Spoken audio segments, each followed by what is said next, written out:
have gathered here to praise God and to witness to our faith as we celebrate the life of Dr. Isabella Taylor Jenkins. We come together in grief, acknowledging our human loss. May God grant us grace that in pain we may find comfort, in sorrow, hope, in death, resurrection. Dying Christ destroyed our death. Rising, Christ restored our life. Christ will come again in glory. As in baptism, Isabella Taylor put on Christ, so in Christ may Isabella Taylor Jenkins be clothed in glory. Here and now, dear friends, we are God's children. What we shall be has not yet been revealed, but what we know is that when he appears, we shall be like him, for we shall see him as he is. Those who have this hope purify themselves just as Christ is pure. Amen? Let us now receive words of grace from Dr. George T. French, Jr., our faithful and fearless leader, our president.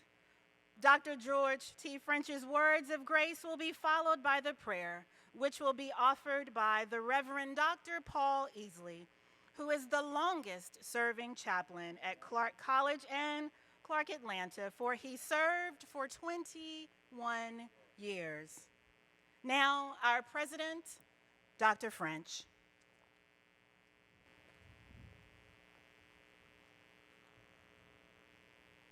Thank you, Dr. Miles. To my colleagues within the ministry,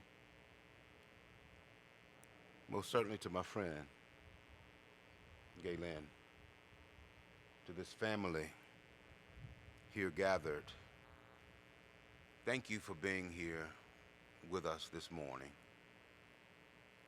as we celebrate more than 55 years of Dr. Isabella Taylor Jenkins, Clark College, class of 1953. She served at Clark College and Clark Atlanta University for decades. She blessed this institution as a faithful servant leader. Each day she gave us her love and her generous spirit freely. And she shared that, Galen, with this entire community. And I recall coming onto the campus, President White, I remember when I arrived in September of 2019, and the promenade had only one car parked there.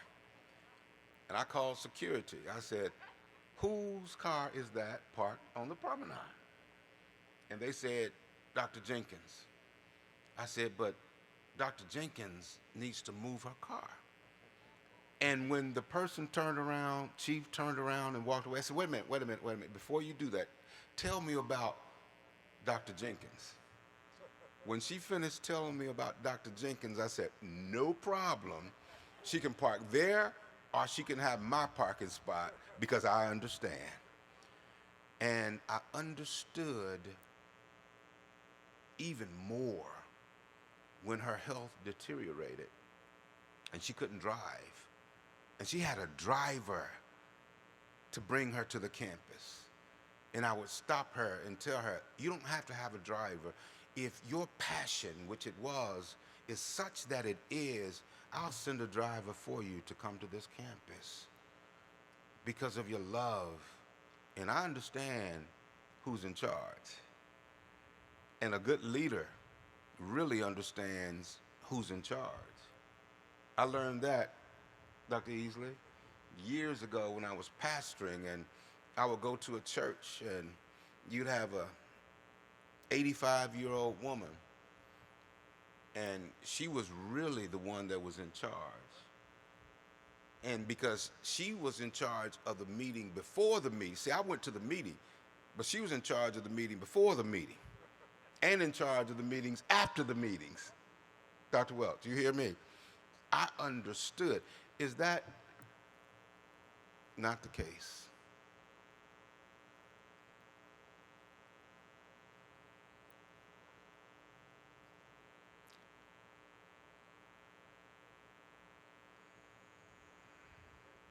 Today we look to Rufus E. Clement Hall, where she last served. Judge Cole, you served with her, and thank you for no doubt being an inspiration to her. And to Trevor Arnett Hall, which houses the Isabella Taylor Jenkins Honors Program, where we will house her legacy. Symbolically, the distance between these two buildings spanned the breadth and the depth of her contributions, past, present, and the legacy of her future, which will always live on here at this great institution. Many of you here this morning, when I look around, you were blessed to have been in Dr. Jenkins' presence for those 55 years, either at Clark College, Clark Atlanta University, or both.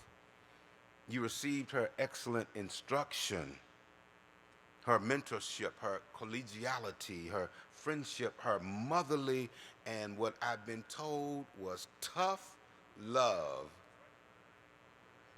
You're shaking your head, Dr. Turner. Tough love with witty candor. And I've been here for some months, over 21 months now, going on 2 years. And though the time was brief, I was blessed to be able to be in Dr. Jenkins' presence. And so it is appropriate, it is apropos to honor her today on these sacred and hallowed grounds, where she walked even before she officially began her undergraduate studies at Clark College. So today we celebrate her life through our tears, but our memories remind us that she dedicated her life to making this institution world class. She dedicated her life to making this institution a more loving place. Look at this picture, colleagues. That is Clark Atlanta University. And as she salutes us on this picture, right hand raised, we salute you as well. We will see you in the morning, my sister, and we thank you for your service to Clark College and to Clark Atlanta University.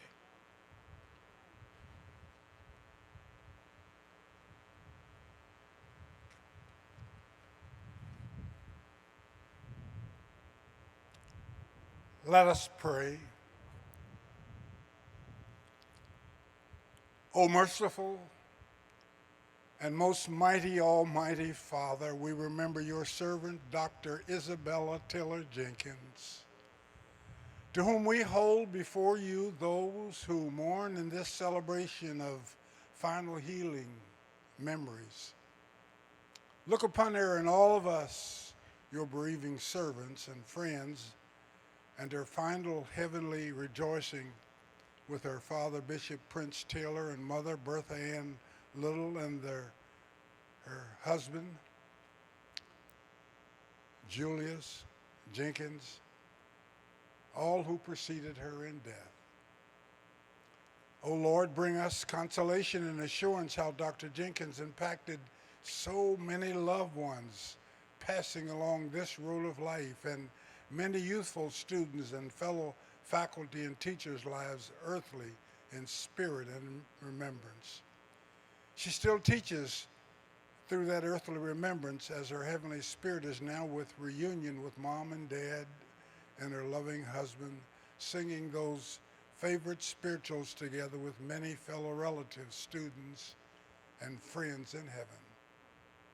We know that each of us must walk the same path to the doorway, death, but all darkness to our mortal sight. Our tears moisten our faith, strain our sight of you, God. Yet even the darkness of death is not too dark for you, O God. The night shines as the day. The darkness is even as the light. You have created Dr. Jenkins in your image and have made her in your enduring righteousness. You have put eternity in her heart, placed within her vision of life everlasting. And that life of Dr. Jenkins we cherish.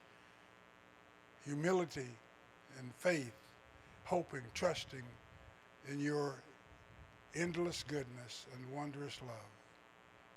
And in this, into your gracious hands, we have committed the spirit of this earthly body of Dr.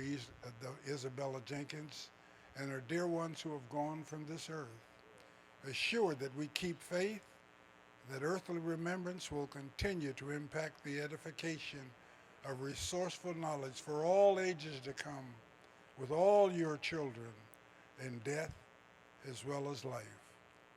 So, dear God, you know the sadness that fills us. Please help us to accept that this teacher, who has impacted so many lives of students and fellow teachers, was called home spiritually and replaced it with a greater teaching of your will earthly. Help us to see the good in each life she has impacted over the ages and refocus our attention to those that she earthly presently impacts, those now living through the Isabella Taylor Jenkins Honors Program, now located in this Trevor Rnett Center, serving all high-achieving students at Clark Atlanta University Institution. Give us to find ways to cope with our loss that will renew our soul and refill our hearts with your eternal love. Let the church say amen. Amen. Thank you.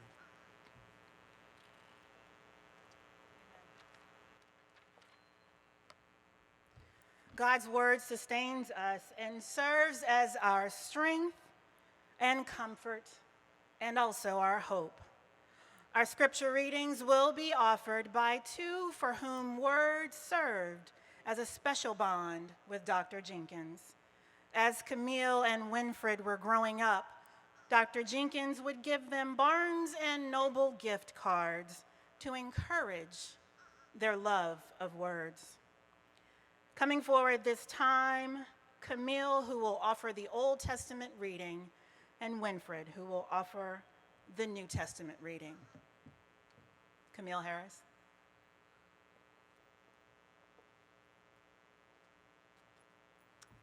Hello, I'll be reading Psalm chapter 121. I lift up my eyes to the mountain. Where does my help come from? My help comes from the Lord, the maker of heaven and earth. He will not let your foot slip. He who watches over you will not slumber. Indeed, he who watches over Israel will neither sleep nor slumber. The Lord watches over you. The Lord is your shade at your right hand. The sun will not harm you by day, nor the moon by night. The Lord will keep you from all harm. He will watch over your life. The Lord will watch over your coming and going, both now and forevermore.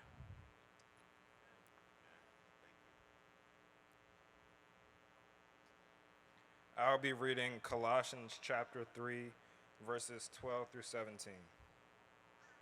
Therefore, as God's people, holy and dearly loved, clothe yourselves with compassion, kindness, humility, gentleness, and patience. Bear with each other and forgive one another if any of you has a grievance against someone. Forgive as the Lord forgave you, and over all these virtues put on love, which binds them all together in perfect unity. Let the peace of Christ rule in your hearts, since as members of one body you are called to peace. And be thankful. Let the message of Christ dwell among you richly as you teach and admonish one another with all wisdom through psalms, hymns, and songs from the Spirit, singing to God with gratitude in your hearts. And whatever you do, whether in word or deed, do it all in the name of the Lord Jesus, giving thanks to God the Father through him.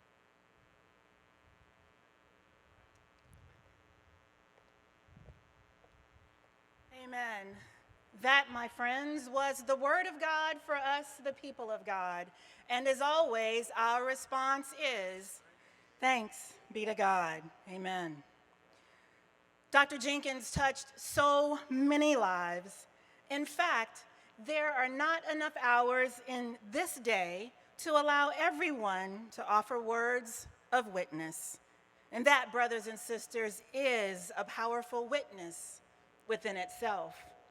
But be not mistaken, we will not allow the sun to go down on this blessed day without hearing about Dr. Jenkins' good works. Amen? First, we will hear from Dr. Fidel Turner, our Dean of the School of Education, followed by Mr. Alfred Knox, a classmate of Dr. Jenkins, and Dr. Catherine Hughes Burley, a student of Dr. Jenkins. Their words of witness will be followed by a solo offered by Dr. Jamie Pleasant, CAU class of 1921 and our Dean of Graduate 1991 and our Dean of Graduate Education. Dean Turner.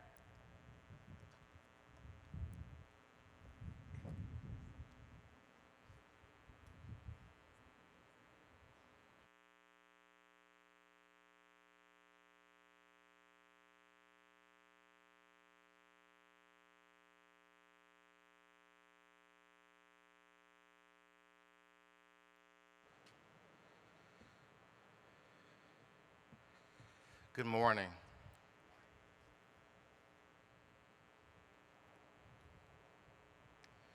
To the Jenkins family, to Dr. Jenkins' extensive adoptive and spiritual family, President French, former First Lady Cole, former President Majay,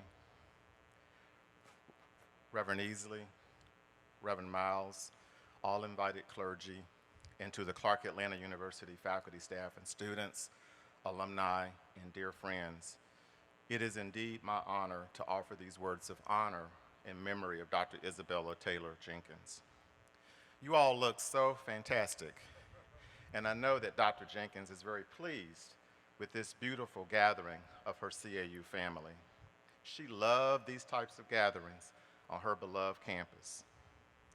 In honor of Dr. Jenkins, we have placed a single rose and adorned the bench located at the Quadrangle entrance of Rufus E. Clement Hall. This location was one of Dr. Jenkins' favorite areas to sit, chat, and reminisce with faculty, staff, and students. Many fondly remembered discussions and deliberations have occurred on what is often referred to as the front porch of the School of Education. I initially met Dr. Jenkins when I was a doctoral student here at Clark Atlanta University. Dr. Jenkins always had a kind and encouraging, supportive word for me and all students that she encountered. Dr. Jenkins and I became much closer upon my return to Clark Atlanta University following my appointment as the Dean of the School of Education, where she served as a full professor. We became even closer after she accepted the appointment as a special assistant to the dean. My title and my name immediately changed from dean to boss, but we all know who was the real boss. Dr. Jenkins is considered an icon and a shero at Clark Atlanta University. During homecoming, the traffic of alumni and former students visiting Dr. Jenkins was legendary.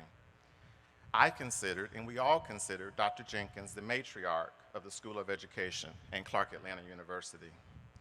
Her wisdom, her recall of university history, and wise counsel has benefited many Clark Atlanta University students, staff, and faculty. Dr. Jenkins took every assigned task very seriously, and she worked tirelessly until the successful completion of any assigned task. I loved working with Dr. Jenkins. We have a very similar work ethic and sense of humor. My funniest memory was that one day she came in and she said to me, "Dr. Turner, the students think that my car is driving down the promenade by itself." I said, "Why do they think that?" She said, "They can't see me as I'm going down the promenade. So they always thought the car was driving by itself." I said, "Well, Dr. Jenkins, you have a homecoming parade every day you're on campus because they wave you all the way down the promenade." I will always hold dear to my heart her words, "Boss," or in most often cases, "Baby, whatever we plan and execute, it must be done in a stately fashion. We will not half step in anything that we do." That was Dr. Jenkins. For over 55 years, Dr. Jenkins wonderfully served Clark Atlanta University. We had the honor of awarding Dr. Jenkins the emeritus faculty status during our recent May 2021 graduation ceremony. She was so happy to be appointed as emeritus faculty by President French, the Board of Trustees, and her CAU faculty peers. And I am so happy she was alive to witness that honor. Dr. Jenkins was this petite lady with those beautiful eyes who was the personification of grace, goodness, style, independence, and yes, authority. She made things happen. I cannot tell you the number of students that Dr. Jenkins helped to find scholarships, jobs, housing, and yes, she provided many meals and donations for students out of her own pocket. Many call Dr. Jenkins an icon and a legend. I simply refer to her as my CAU mom, and many of you do the same. We are going to miss Dr. Jenkins at Clark Atlanta University. I keep trying to remind myself that death ends the life, not the relationship, and the energy of that life never dies. It keeps transforming within each of us. The name Isabella in Hebrew means "God is my oath." God uses good people to do great things. Dr. Jenkins was good people, an honest, consistent, and caring person. Today, we say a final thank you to Dr. Jenkins for being a great woman who used her life to serve us all. We marvel at your will, Dr. Jenkins. We celebrate your strength and dedication on this day, Dr. Jenkins. And we are forever grateful, Dr. Jenkins, for your courage and sacrifices, your conviction and your belief in your students and your Clark Atlanta University family. We honor you, Dr. Jenkins, by loving one another and succeeding. And ironically, just this morning, I opened an envelope in my office and we received our national accreditation certificate. So I know she's smiling today. So this celebration is for that as well, because she really wanted us to be nationally reaccredited. So thank you, Dr. Jenkins, for all that you did to help us with that. May God bless the memory of Dr. Isabella Taylor Jenkins, and may God bless Clark Atlanta University, a university that Dr. Jenkins loved with all of her heart. Thank you.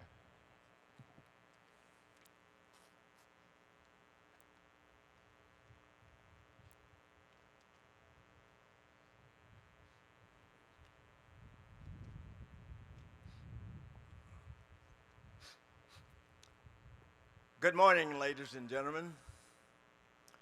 First of all, I want you to know that I am very proud to be a classmate of Isabella. A few days ago, I received a phone call, and they asked me if I would come out and represent our class at this homegoing service. And at first, I thought that was probably a mistake, to ask me to represent the class. You see, my life has been so enriched by the mere fact that I have been associated with Isabella. And so I'm thinking about just trying to represent myself instead of the class. But I will ask the class of 1953 of Clark College, Would you please stand?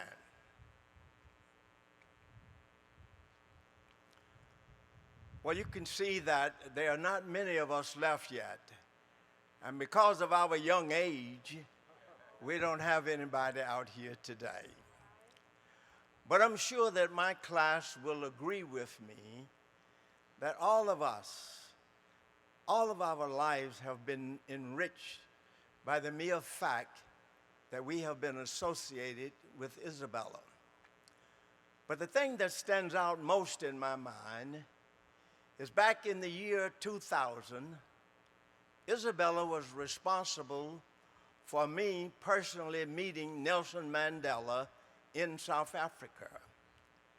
You see, her father and Nelson Mandela was being honored by the Methodist Church, and I never will forget that.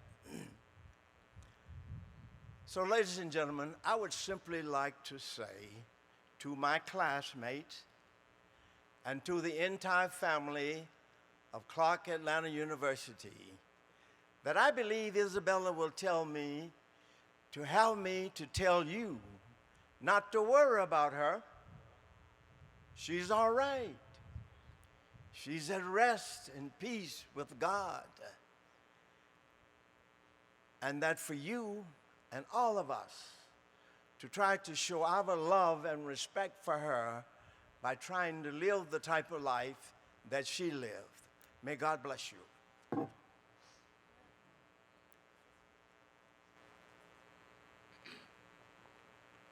Presiding officer, allow me to invoke a prerogative. We have with us the former interim president. Madam President, we want to make sure, would you like to have words at this time? We would welcome if you would. All right. Dr. Welch was looking at me like, you know you need to do that, so I did it. And Judge Cole, I got it right.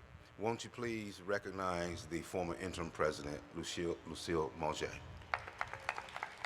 Thank you.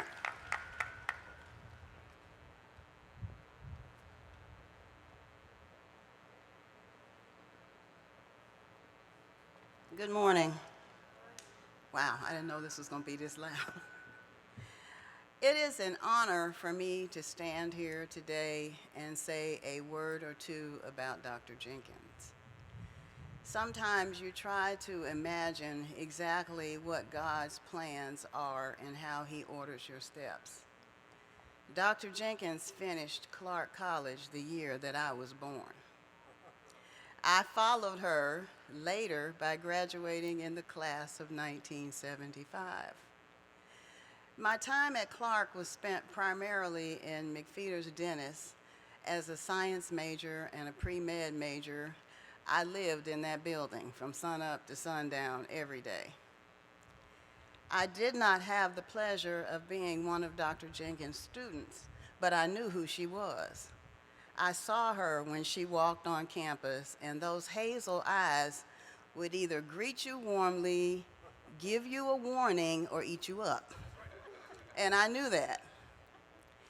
I got to know her much better in her latter years, having been a guest at her table many, many times for Jazz Under the Stars, climbing the hill at homecoming and talking with her. She is the godmother of my cousin, Pamela Wilkes, and she helped to forge the relationship that I had with Dr. Jenkins. One day, she called me and she said, "Kathy," she said, "Dr. Jenkins wants to know if you will be her doctor." I was like, "What? Of course." So that's how we started our journey as doctor and patient. It was very difficult as a physician to usher your patient from one stage of their life to another. I remember her coming in unassisted, dressed to the nines, chitter-chattering on her own, to coming in needing assistance and finally coming in a wheelchair.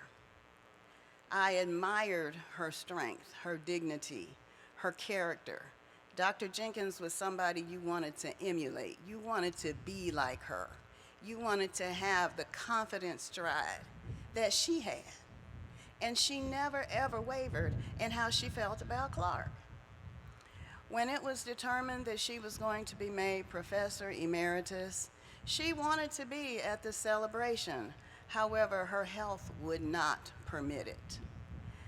She absolutely kept the faith, kept her love strong up to the very end. And I have to salute her. I hope that someday my legacy will be like Dr. Jenkins, that I inspired somebody, I touched somebody, and I loved somebody. And that those of us who still call Clark College or Clark Atlanta University our alma mater will support it, talk it up, encourage it. It is a family tradition for me. The last family member leaving here in 2002 was my daughter, and I am very proud of that. So I salute Dr. Jenkins. I salute all of the faculty, the staff, and the many, many students that I know whose lives will be different and will be changed because of her, because my life has been changed because of her. And I will be forever grateful and humbled by the fact that she chose to make her last journey with me. Thank you.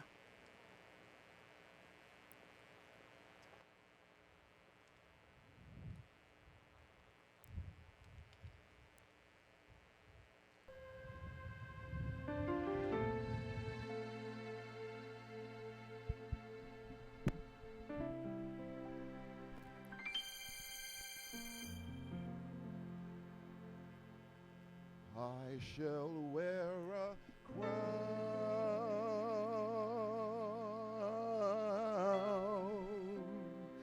I shall wear a crown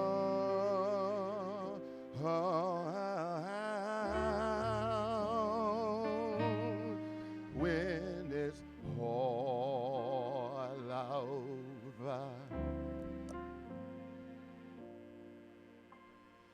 When it's all over, I shall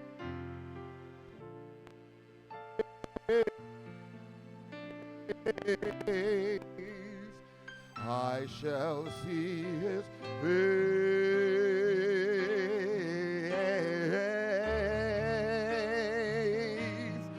when it's all over. When it's all over, I'm gonna put on my robe, tell the story how I made it over. I'm gonna put my robe, tell the story how I made it over. I'm gonna put on my robe and tell the story how I made it over. Soon as I get home,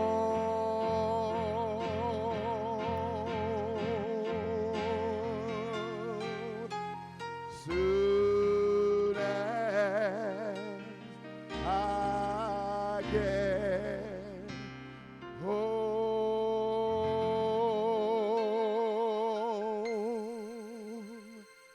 Don't you know that God will make a way out of no way? He'll take your hurt and bring you joy.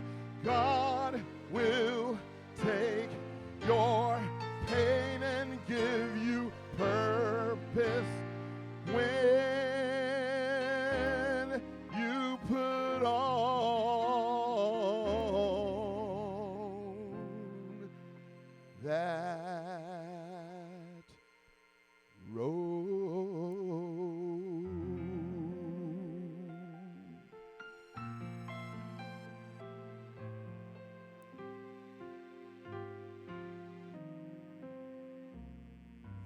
us that God will make a way out of no way. We are on the other side of a pandemic, and we're sitting here celebrating the life of Dr. Jenkins. Won't you give God some praise for this moment on this day? We walk in faith, and we proclaim our faith in Jesus Christ so that one day we too will wear a crown and tell the story of how we made it over. Amen? Thank you, Dr. Pleasant. Let us continue in celebration as we continue to hear about the good works of Dr. Jenkins. We will hear from Judge Brenda Cole, Mr. Devin White, and Mr. Quincy Woodward. Judge Cole.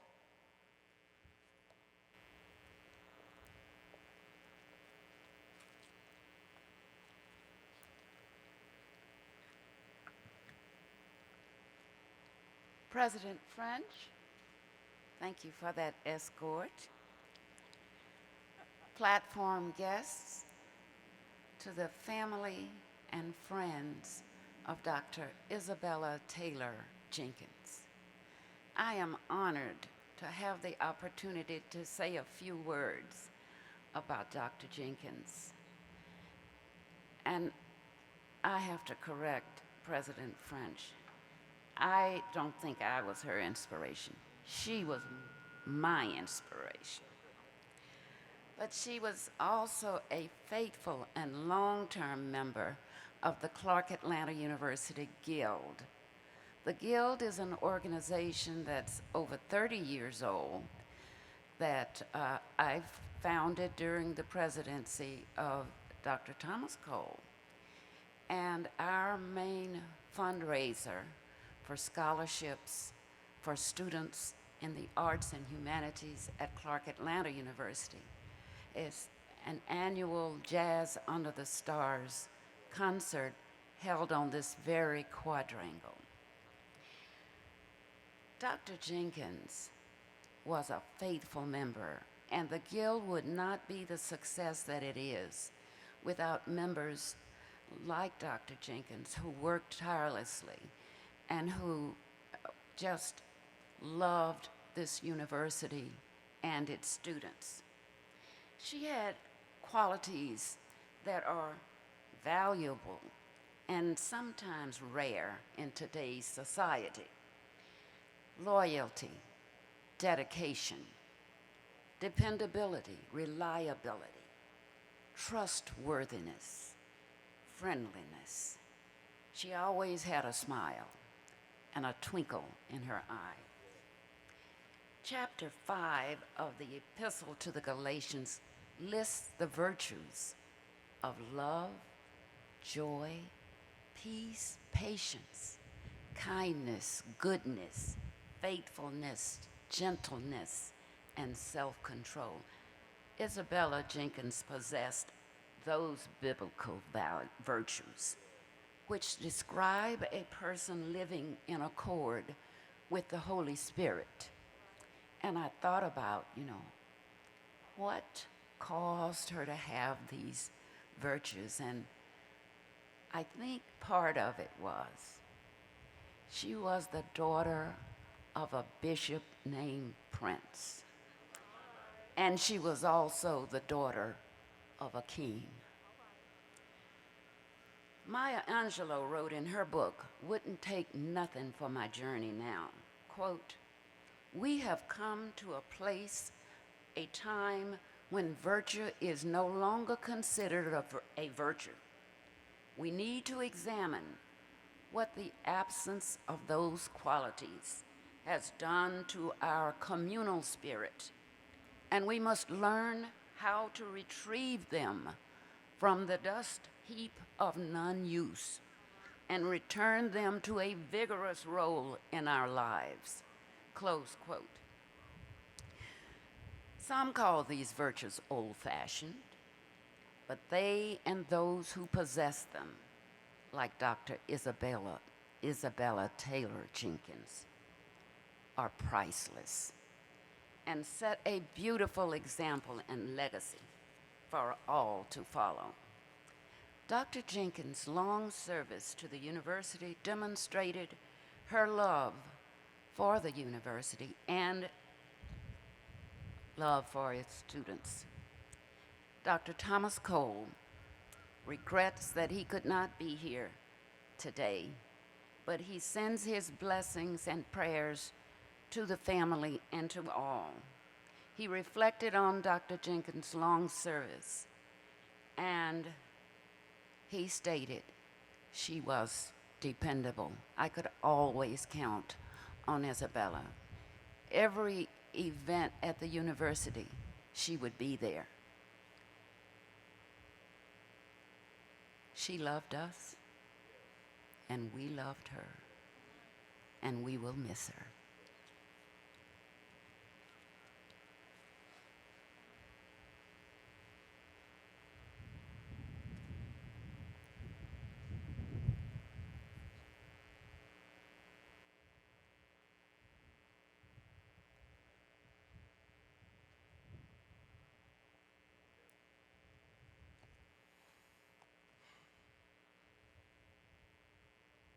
Good morning to President French,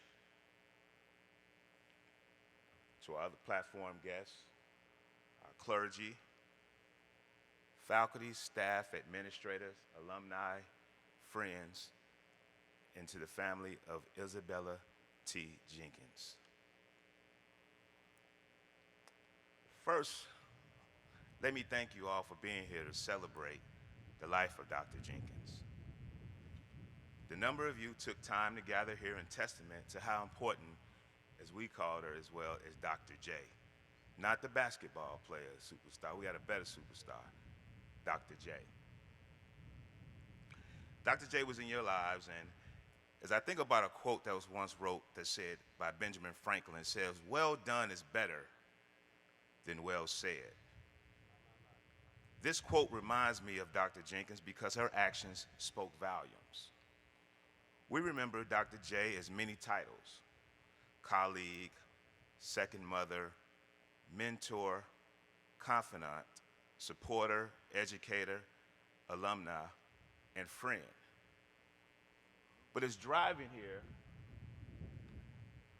as you know, when you pen these items, you think about, and if you know someone for over 30 years, you begin to think you want to say all the right things at the right time. But then as I was driving, I remember on her birthday celebration that we gathered at the center, and I said one word that I was missing was queen. And when I say queen, I talk about the fact that we was in this parking lot, and if people realize that in this parking lot, she was surprised, but then also we looked up at a trajectory of looking up to the queen to say, "Your Highness." And so as I hear everyone speak this morning, we talk about how much we looked up to her, the inspiration that she's provided. I guarantee you, all students remember Dr. J because she stood in their corner. She made their life better. Just when you thought your academic matriculation was coming to a halt, due to the misfortune of not having the financial capabilities to pay, Dr. J will find a way or make one to keep you on pace by identifying a source of financial assistance. Dr. J taught us what is needed and equipped us with the knowledge on what tools are needed to be successful in life. Dr. J was a giving individual.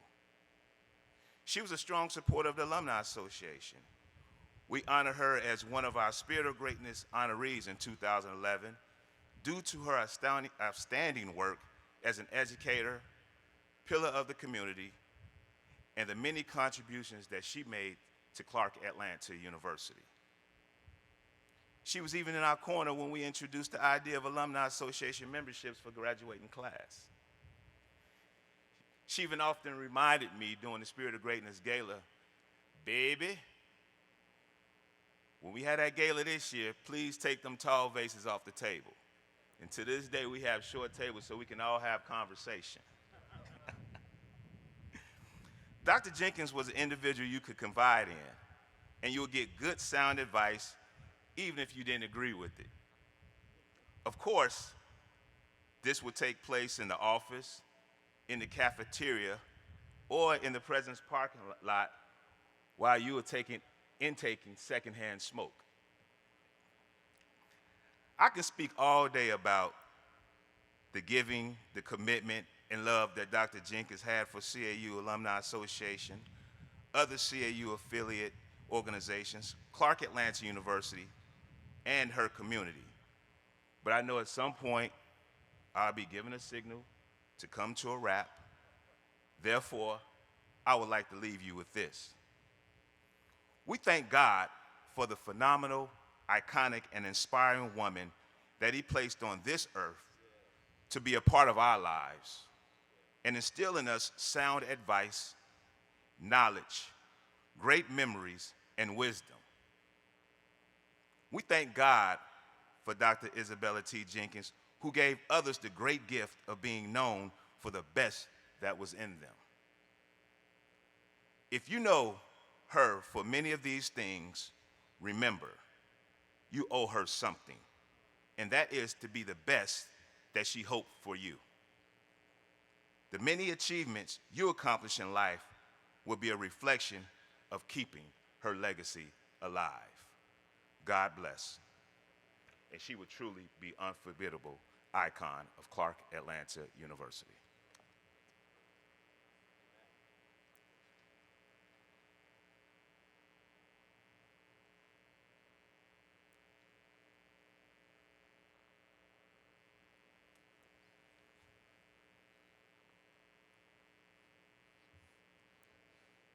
Good morning, everybody. My name is Quincy Woodard. I'm the acting president, I'm the president of the Clark Atlanta Athletic Booster Association, 92 graduate of Clark Atlanta University, and a member of the Hall of Fame. And the reason why I bring that up to you is that I wore my Hall of Fame jacket today in honor of Dr. Jenkins because she is a Hall of Famer for 2005. Well-deserved for a person that served her university for 55 years. So I met Dr. Jenkins during my matriculation at Clark Atlanta University from 1988 to 92. And then I also met her again in my role as the president of the Clark Atlanta Athletic Booster Association.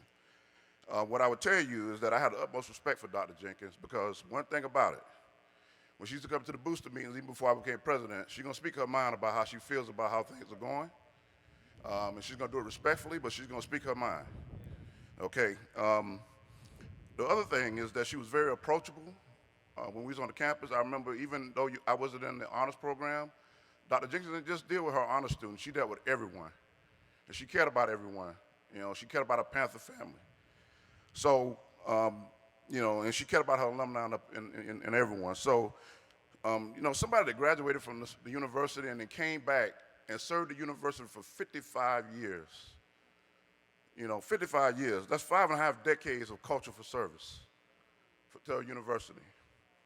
I wanted to share a few points about Dr. Jenkins before I take my seat, but I wanted to make sure that I share this with you. As I was preparing to talk about her, and I was thinking about our memories and just kind of going back to that, one thing I would tell you, when I became the president of the Booster Association, you know, I ran into some hard times. But I received, I remember seeing her at a funeral of one of our booster members, and she came to me and she said, baby, she said, you're doing a good job. She said, you keep up the good work. And I was in tears, guys. I'm gonna tell you, it takes a lot to get me in tears, but she had me in tears because that meant a lot to me from the person that it came from. And that's Dr. Jenkins. So I was reading this book that talked about servant leadership. And when I think about Dr. Jenkins, I think about servant leadership. I think about servant leadership to her university, servant leadership to her students and her Panther family. So if you can bear with me, I want to tell you, because servant leadership is exactly what describes her to me. So number one, she's a person of character. She was honest. You heard this before from some other people. She was honest, she was trustworthy, she was authentic, and she was humble. She was committed to the desire to serve something beyond herself, and that was her university. And she served it in many capacities. She served it as in the Guild, you heard that from Judge Cole, in the Guild. She served it in the Alumni Association and as a member of the Booster Association as well. She was filled with a depth of spirit and enthusiasm for her school and her students. Number two, she put people first. Self-interest is deeply connected, was deeply connected to the needs and interests of others. Again, she served. If you talk to any students, and I'm on Facebook, and I know a lot of people that went to Clark around my tenure, and if you talk to anyone, everybody says the same thing. She was a person that, I don't care if you was in an honor program or if you're just a student on the campus, you can go talk to her. And she would tell you like it is. I'm gonna tell you that right now, she would, okay? She expressed genuine care and concern for others. Number three, she's a skilled communicator. So I'm gonna tell you, when I talk about skilled communication, she listened receptively to others. She demonstrated genuine interest and warmth and respect. Number four, she was a compassionate collaborator. She related well to people of diverse backgrounds and interests and valued individual differences. She dealt with disagreements respectfully, fairly, and constructively, but she was gonna be heard. Number five, moral authority. She empowered others with responsibility and authority. She set clear and firm, flexible boundaries. So when I became president of the Booster Association, she would call me, and we would call each other. I would call her, she would call me. And I enjoyed our conversations because she was always honest with me, but she was always one that always gave me a sense of keep going, Q, keep going. So I want to share something with you, and I'm gonna take my seat. I want to share something with you that I received from someone that y'all probably know. Back when I went to Clark back in the late 80s, early 90s, a lady by the name of Miss Margaret Roach. She was on the Board of Trustees at Clark Atlanta University. And she was from my hometown of Fort Lauderdale, Florida. And she gave me a poem, and I kept that poem for all these years. It's been 34 years I've had that poem, and I want to share it with you right now because it embodies Dr. Isabella Jenkins. The name of the poem is At Day's End. Is anyone happier because you passed their way? Does anyone remember that you spoke to them today? The day is almost over and its toiling time is through. Is there anyone to utter a kindly word of you? Can you say tonight in parting with the day that's slipping fast that you helped a single person of the many that you have passed? Is a single heart rejoicing over what you did or said? Does the person whose hopes were fading now with courage look ahead? Did you waste the day or lose it? Was it well or sorely spent? Did you leave a trail of kindness or a scar of discontent? As you close your eyes in slumber, do you think that God will say, you have earned one more tomorrow by the work you did today? 55 years of service at Clark Atlanta University to her Panther family and her students. She served us well. So in closing, I would like to thank Ms. Galen Gateway-Jaso for allowing me to speak today. And let me be a part of this awesome memorial for a deserving CAU icon, Dr. Isabella Taylor Jenkins. Rest well, Mighty Panther. Thank you for your service. Thank you guys for allowing me to be a part.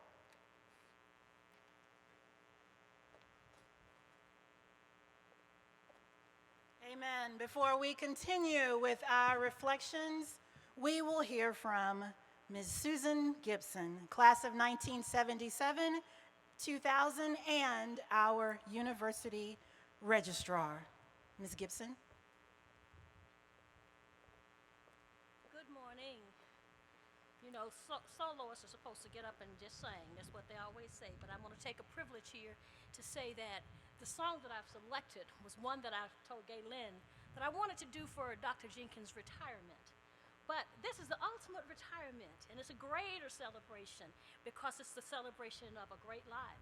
And the song that I've chosen, I feel strongly reflects what we all have felt about the contributions Dr. Jenkins has made to our lives.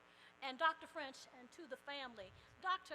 Betty Clark, faculty emeritus senior, could not be here because she had a family emergency, but she wanted me to let the family know that her prayers are with each of you and with the Clark Atlanta University family. I'm kind of short. They told me to pull the mic down.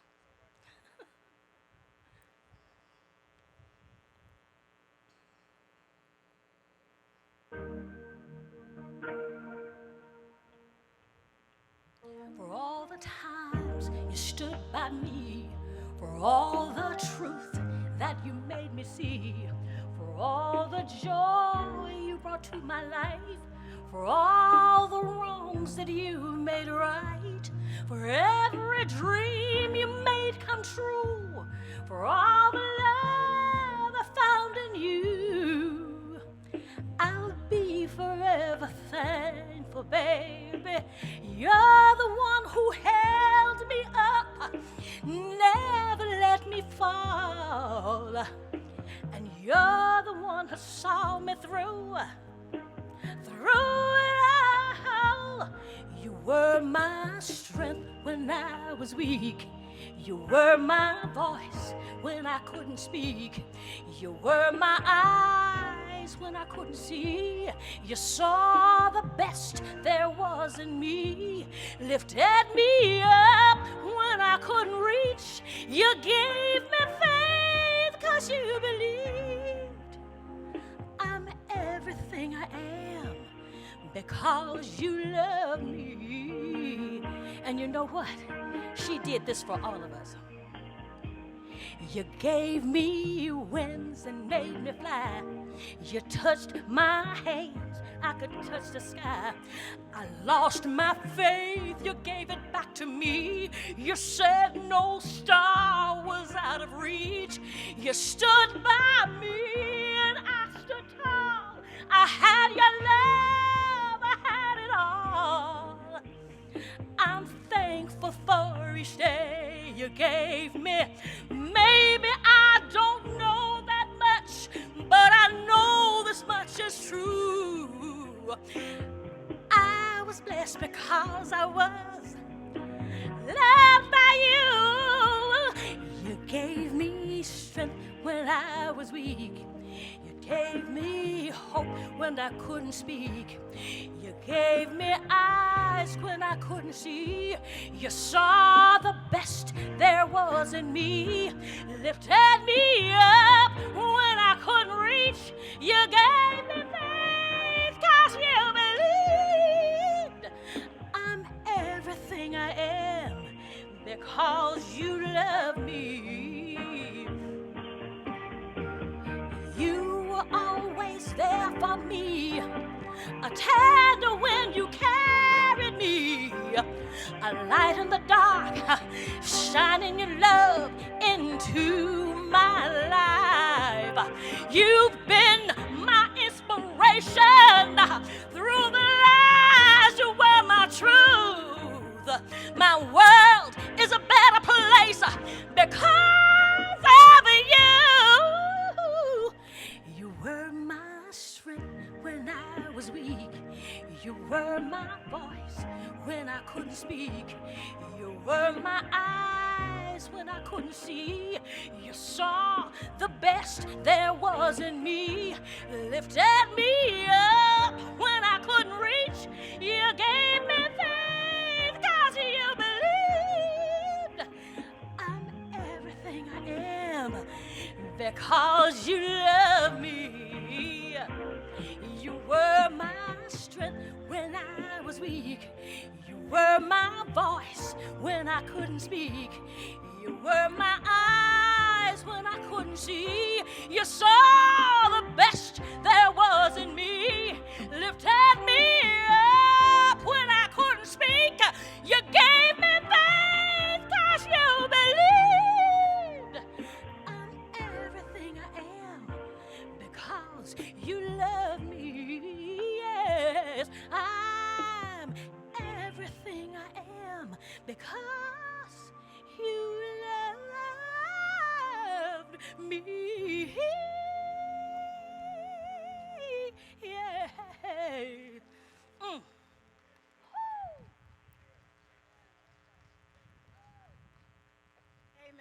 Gibson.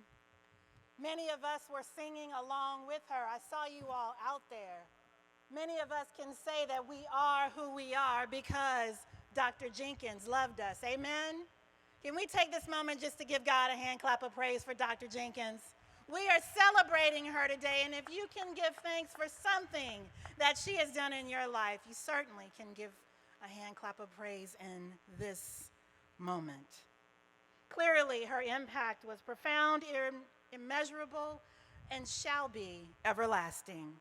We will now hear from a student from each of the 5, count them, 1, 2, 3, 4, 5 decades of Dr. Jenkins' service.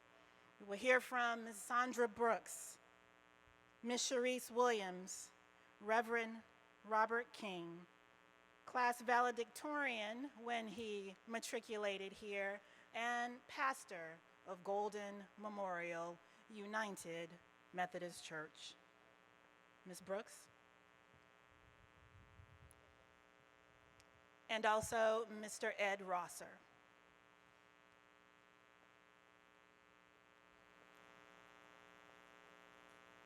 Good morning. As an honor student, I have my speech written out, so I came prepared. In 1977, I stepped on the campus of Clark College, self-assured, full of myself, and confident in my intellectual abilities.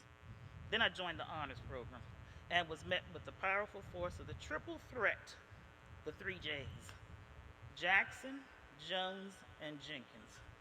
These 3 professors pulled out the drywall of my shell and began the construction of the woman you see standing before me. I quickly learned that I could not write, had not read enough, and did not know enough. But every moral of their fiber was all for my good. I am so blessed to have been in the presence of Dr. Jenkins, and I truly thank her for her spoken and unspoken contributions she had on my life. You see, the life of an honors program student was filled with meetings, honors program journal, the honors program weekend, induction ceremony, colloquium, dynamics of leadership, senior thesis, your core courses, and most important, the honors program house. Now, I cannot say everything the students did in the house after hours was honorable, but I can say it was an honor that they trusted us with the key. I remember Dr. Jenkins with her infectious laugh and side-eye when you were out of order. She could expound on a subject for hours and you'd never lose attention. To be a young woman in the presence of strength, knowledge, wisdom, and beauty was beyond words. It was a joy to also see her humorous side. I'm sure many of you have experienced, baby, let me. Or is that what you read or what you think? And don't make me cuss. I am fortunate to have known Dr. Jenkins as a student, a co-worker, and alumni. I have served on many committees with her, and she demanded the same level of excellence from the classroom in volunteering for her beloved alma mater. When I was a young alumni, I was in the Spectrum Club, and we were going to take over the Alumni Association because we knew better than the older people. Well, Dr. Jenkins lovingly pulled me aside, and she taught me how to be an effective and responsible alum. So the older I get, my lineage becomes important to me, and I study my genealogy through my family, but I have an academic lineage. Where did I get my desire to serve others? Why did I start to seek knowledge for the sake of knowledge? Where did I learn I could be all things? Where did I learn to speak truth when only deceit was being spoken? Where did I learn to hold my head up? Where did I learn to hold my head up high when I have stumbled? In my ancestral tree, you will find Isabella Jenkins, always encouraging, always pruning, always leading, always sharing, and always loving. I will miss her greatly, but I promise to do my best to help those next to me and behind me, and teach them the unselfish gifts she lavished on so many others. I will not say rest in peace, because I know she is dancing and leaping for joy. Today and forward, I celebrate you. Dance on, Isabella, dance on.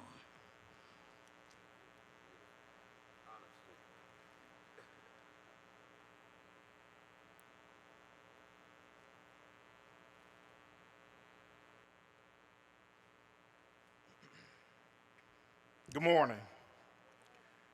To Dr. French, platform guests, honored guests, and people watching online, I'm Ed Rosser. I didn't prepare a speech. I wrote some notes about Dr. Jenkins. I met her through Mrs. Mary Harris, the wife of Dr. Winford Harris. I don't know if she's here. She may not be. Oh, yes, she is. There she is. That's Mrs. Harris, my teacher from Southside High School. And I didn't know where I wanted to go. I knew about Morehouse, I knew about other schools, but I did not know anything about Clark Atlanta University until Mary Harris, yes, Mary Harris told me that I need to go to CAU. And she said, you need to see this lady, Dr. Jenkins. And I said, Dr. Jenkins, okay. So I came on campus after I graduated high school and I applied, and of course I got admitted because I was in the top of my, top fifth of my high school class. And I met Dr. Jenkins and she was like, you don't have any money to go? You know, I had money for other schools, but the ones I wanted to go to did not offer me what I knew that I should receive.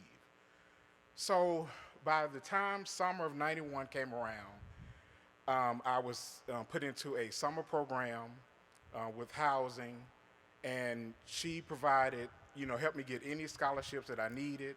I stayed off campus my freshman year, but by the second year of my freshman year, she was able to get me housing. And I would come on campus early, and I didn't know, I would sit in Thayer Hall sometimes, but sometimes she'd be here early, and I'd come up to the office and sit with her. And she, eventually, I became her work study student. So throughout my matriculation, I was her work study student, and on the top floor of Haven Warren. And now this is back when they allowed smoking in the building. I don't know if you ever came up on the third floor of Haven Warren back in the 90s, but if you know, that whole floor was just full of smoke.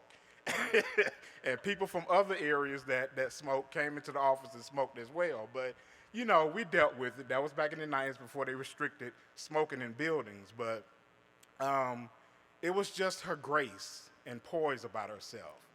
I remember several years ago, Fox 5 had a motto of dedicated, determined, and dependable.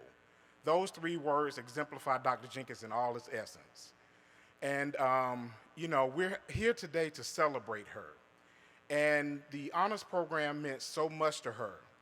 But when we moved from the Haven Warren to the trailer, or the trailer park, as Susan would call it, the trailer park, she said all we needed was some flamingos out there, and it'll be a true trailer park over there.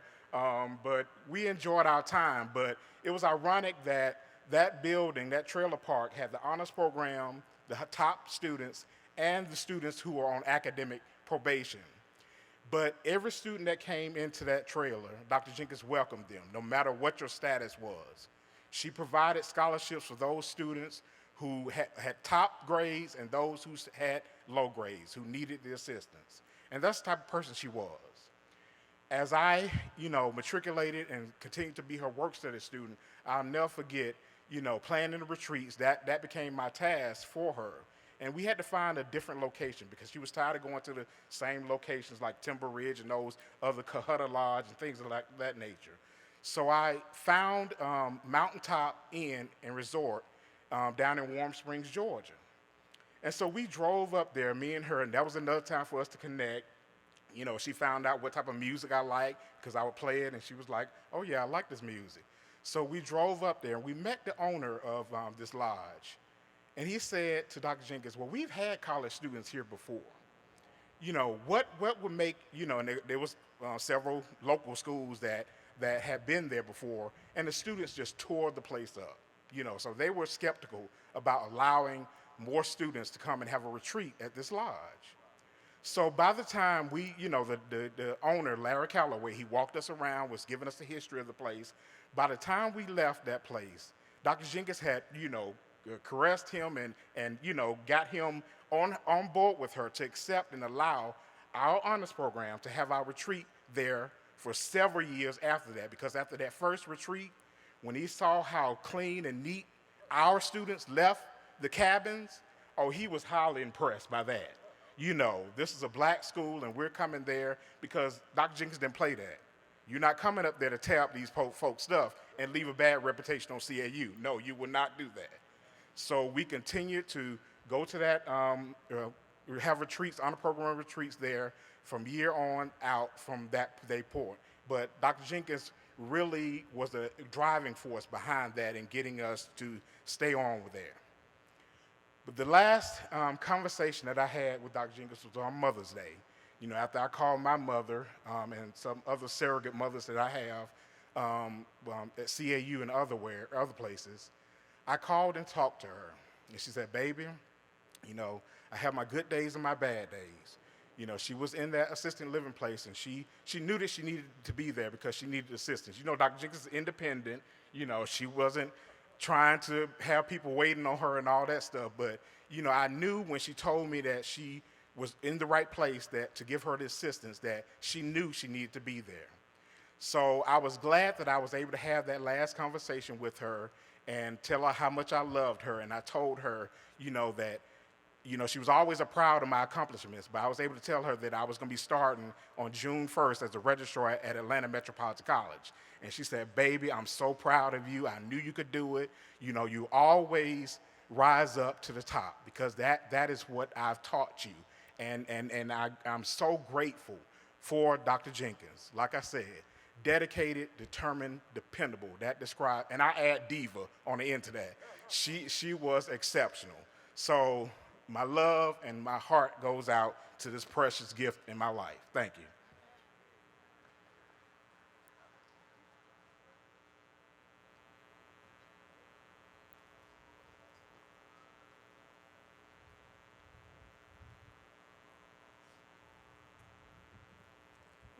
I'm like Miss Gibson, got to bring it down a little bit. So good afternoon to my CAU family, to the Jenkins family, whom I've known and loved since I met you. President French, Clark Atlanta University. It's good to be home. As I told Galen earlier this week, we were supposed to be planning like the epic retirement celebration of a legend, complete with the promenade paved in gold, because if anybody deserved that, Dr. Jenkins did. But before I get started, I'm going to do two things because I think this is, I'm going to apologize now because I prayed and asked for Isabella to give me the words so we all know we don't know what's going to happen because I did that. But I am going to invite all of my HP brothers and sisters to stand and help me do something. So if you are an alumnus or a current student of the honors program, please stand.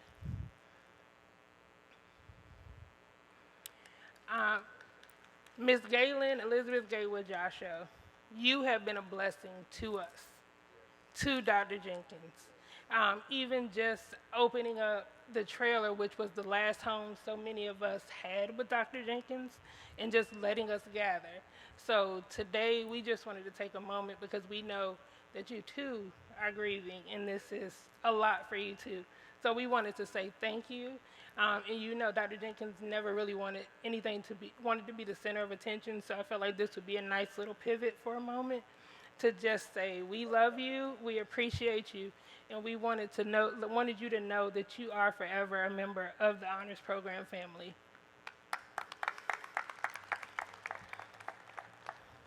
And now, if you know me, I'm going to power through this, so y'all pray for me. Because if you saw Dr. Jenkins and I was working on this campus, you probably saw me 2 feet behind her to the right or to the left. For 55 years, Dr. Jenkins mentored, pushed, and prodded students here at Clark College and Clark Atlanta University. But for the last 17 years, she has been my personal example of what higher education looks like when it's done right. Student-centered and succession-minded. She always said, it's important to build a strong foundation. A foundation that's strong enough to withstand change, but flexible enough to change when it's necessary. And she held true to that logic as someone who saw the consolidation of Clark College and Atlanta University, to someone who would sit in curriculum boards, to the person who didn't even like emails. She had to be threatened to use email by her father, who said he would write her out of his will if she didn't reply to his email. And so that to me is the epitome of what it is, higher education is, what that heart and soul is. And I struggled to find the words for so many days to figure out what to say. And I've been talking to my HP brothers and sisters. And I have one who couldn't be here today, Rebecca Jones. But we all sort of talked about this journey of how we came to Clark Atlanta University. Some of us, we just knew CAU was where we were going to be. Others, me, CAU was not on my radar. I can confidently say I applied to Clark Atlanta University in like June of 2004. But I will say admissions was swift, and y'all had my matriculation fee by June 28th. So I was here and I was sold. But one thing she said was, she said other schools, quotation marks, other schools told her who she was going to be. Clark Atlanta University gave her the tools to develop into who she wanted to become. And to take that a step further, Dr. Jenkins took us whether we wanted to be there or not, because another straw poll, many of us didn't choose honors, honors chose us. Amen. She took us as we were. She celebrated our achievements individually. She did not believe that there was a mold of an honor student. She believed that when you walked through the door, you were what she needed, what she was looking for, and what was going to make CAU bigger and better. And that's all you could ever ask for in a university. Not to be told who you're going to become, but ask me, who do you want to be? And then she walked with so many of us through that journey to become doctors, lawyers, teachers, bankers, financiers, venture capitalists, policy advocates. She did that for us. She walked out on us in first year seminar when we didn't read. And she would stand in front of that classroom and point, you got to know your history. And we didn't understand it at that moment, but here she was teaching us about A.A. McFeeters, J.J. Dennis, Haven Ann Warren, Matthew Simpson Davish, William Krogman, Trevor Rnett, Rufus E. Clement. She was teaching us the history that she'd been privileged enough to live through, but also told us, you will never appreciate what you have in CAU until you know what you have. And so as a historian who was mentored, like I tease her all the time, I said, I sit at the hem of your garment, because like the woman at the well who just needed to touch Jesus, I was like, if you just rub off on me just a little bit, I know I can change lives the way you do. And she told me, she said, I never set out to change lives. I just set out to come in here and do my job. And I said, and that's what makes you a legend. You didn't come here with the mission to be known. You didn't come here to leave with a well-known.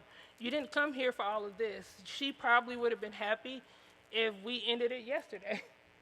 But because we're extra, and we always tell her it's not always about you, let us tell you thank you. Let us show you that love.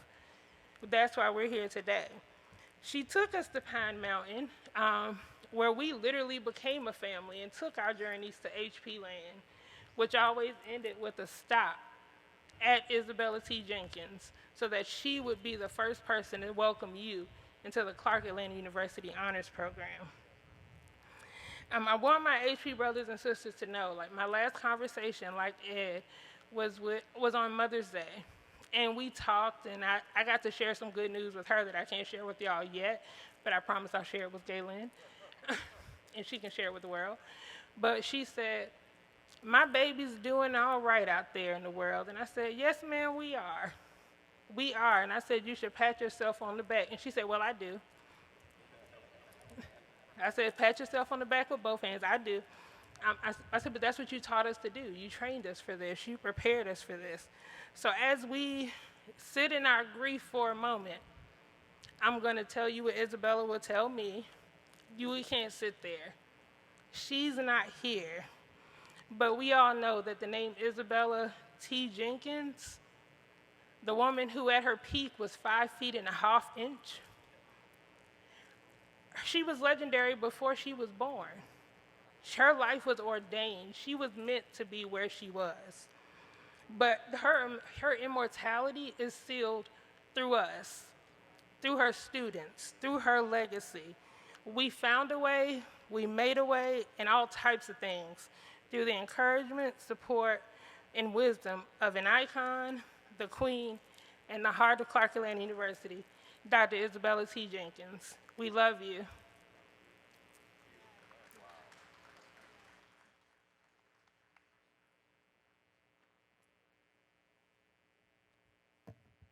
Well, good morning, beautiful people. To this beloved Jenkins family, it's good to see you. To my beloved CAU family, Dr. French, the platform guests, alumni, faculty, staff, and all those who are joining us, grace, peace, and comfort in the name of Jesus Christ, our Lord. It is such an honor to be here to celebrate and join in the remembrance of a wonderful woman. As Dr. Miles shared, my name is Robert Samuel King. I had the joy of being one of Dr. J's students from 2007 to 2011 in the honors program. And those were some very special years. For us, we called her Dr. J, and she was many things to all of us, as so many tributes have already spoken. She was a wise counselor. She was a caring mentor. She was a dear friend. She was a mother. And as I thought about what I would share on her behalf, because time could be spent all day sharing about her, there was one word that came to mind to describe what Dr. J meant to me, what she meant to many of us. And that Dr. J was a giver. She was a giver. Dr. J would give and give and give and give with no expectation of anything to be given to her in return. She would give of her time to me and so many of my classmates. It was a joy to see today. She would give her listening ear when we needed wise counsel, when we needed honesty, even when we didn't like it. She would give us her shoulder to cry on when there would be life challenges and circumstances, things going on at home that we felt like we couldn't touch or control. And she would be a shoulder to cry on. She would give her unbelievable history, and so many of those things are unforgettable. I remember she would give me the personal wisdom of her story. I remember when she would share her own story and the history that Sharice just alluded to, that I found out that we shared something in common, that we were both the children of Methodist pastors and Methodist bishops. And that was a very special connection for me. I can remember when she would pour out her wisdom when I received and answered my call to ministry right there in Ware Hall in the fall and spring of 2008, that she was one of the first people that I went and told the good news that the Lord had called me to ministry. And she rejoiced with me because that's who she was. She rejoiced in your accomplishments. And she found it a joy to be a part of your story, joy to be a part of your journey. And I remember that she would just enjoy seeing us flourish. She would give so much of that to us. She would give counsel when we were in need of guidance, that when we were trying to determine our major, when we were trying to determine our career, when we needed guidance, she would offer it, and she would tell us the truth even when we didn't want to hear it. She would give you that look in the eye. You knew what time it was. She was going to give you the truth. But she gave it to you because you knew that she loved you and she wanted you to be the best of you who you had been created to be. She would give herself generously. And so as I think about her, I think about what Jesus says in Acts, that there is more blessing in giving than there is in receiving. And Dr. J embodied that kind of generosity. She embodied that to family. She embodied that to friends. She embodied that to students. She embodied that to this entire university. And as Dr. J lived, and that scripture says, that reward of giving is so much greater than the giving itself. That the reward of that generosity is the gift of being given to the gift and blessing others more than you've been blessed, not just in this life, but in the life to come. And so now, beloved, we who remain in this earth, we have the great joy of celebrating all the ways she has given to us. Celebrating that. And I believe that the greatest token, as I close, that we can give is to pass on that generosity, to pass on that love, to pass on that wisdom, to give as we have been given to. To God be the glory for the life and the legacy and generosity. Dr. Isabella T. Jenkins, Dr. J. Thank you.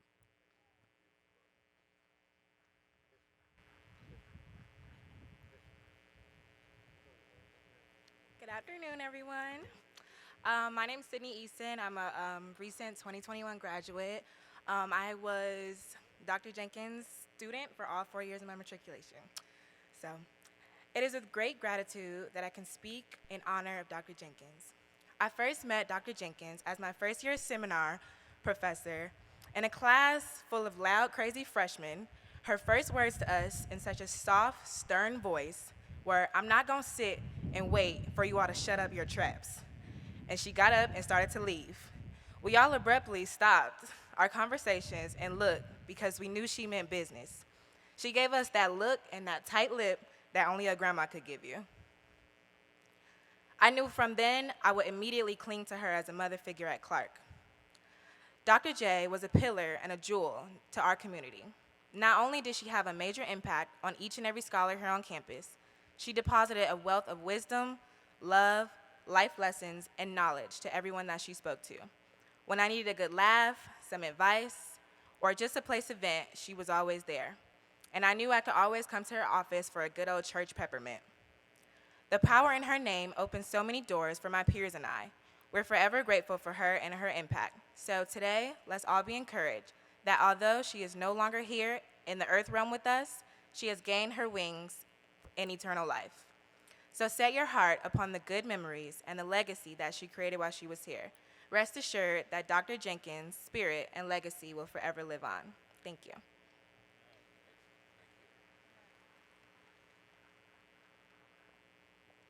Amen, and thank you all for your powerful words of witness.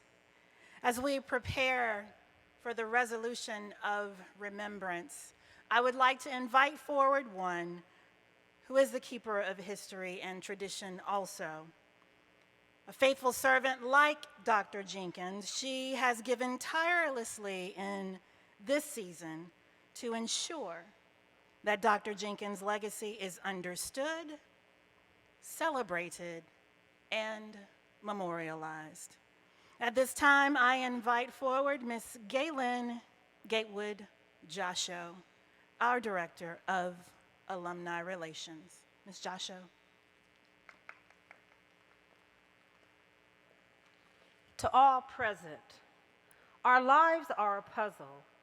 They are pieces which have smooth edges to enforce our idle shell. Keep in mind that each paperboard, which most puzzles are made from, are cut to interlock with other uniquely shaped pieces. Nonetheless, a puzzle can be completed alone or shared with others as their beliefs in conversation intertwine in conversation while completing the presentation. Dr. Isabella Jenkins was a puzzle master. She gave each of us, present today, a different piece which radiated from her heart. Furthermore, she knew how to share herself, and many of us think that we were only her piece which she gave to us. Yet, she was a consummate educator, representing a two-dimensional artwork glued on cardboard, cut and put back together for her benefit and ours in her own special way. Cherish your piece of the puzzle always as you receive the resolution of remembrance.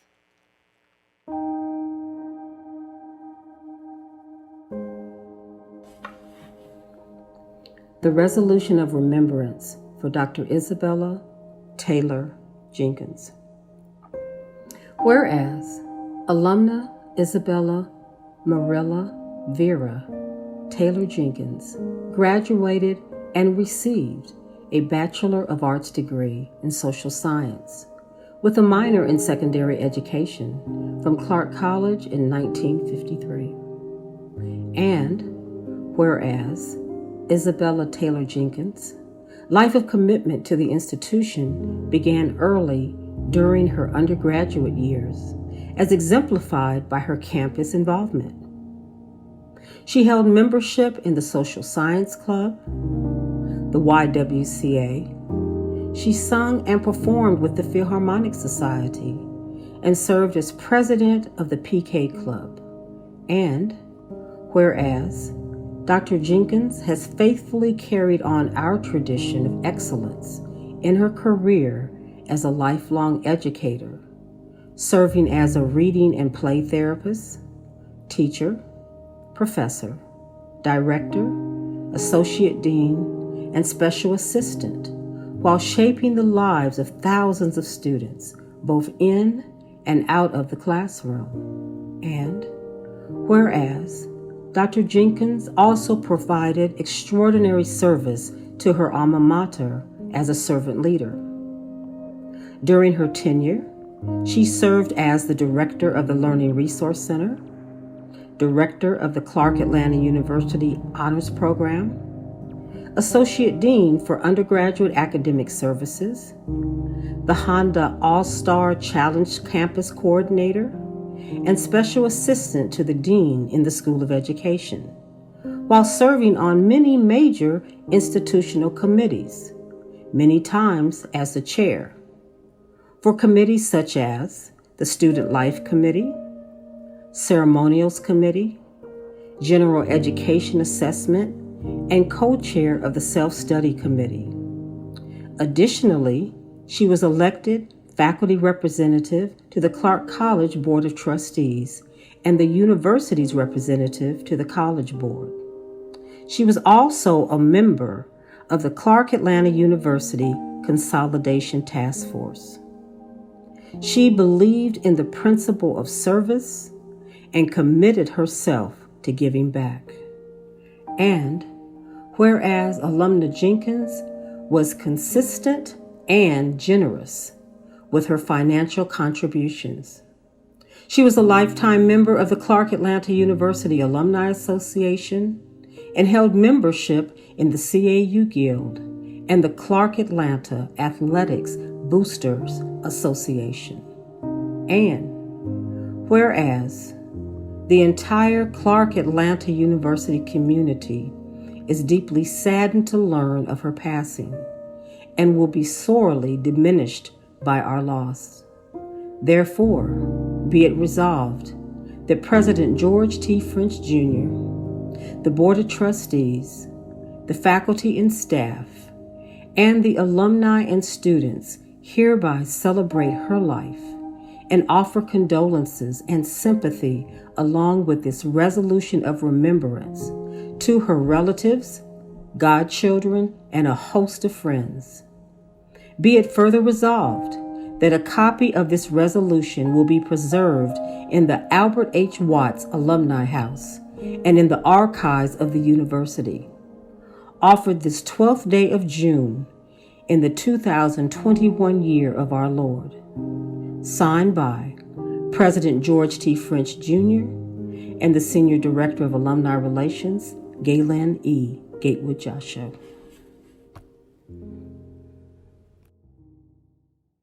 Ms. Joshua, President French, that was absolutely beautiful. Thank you for that.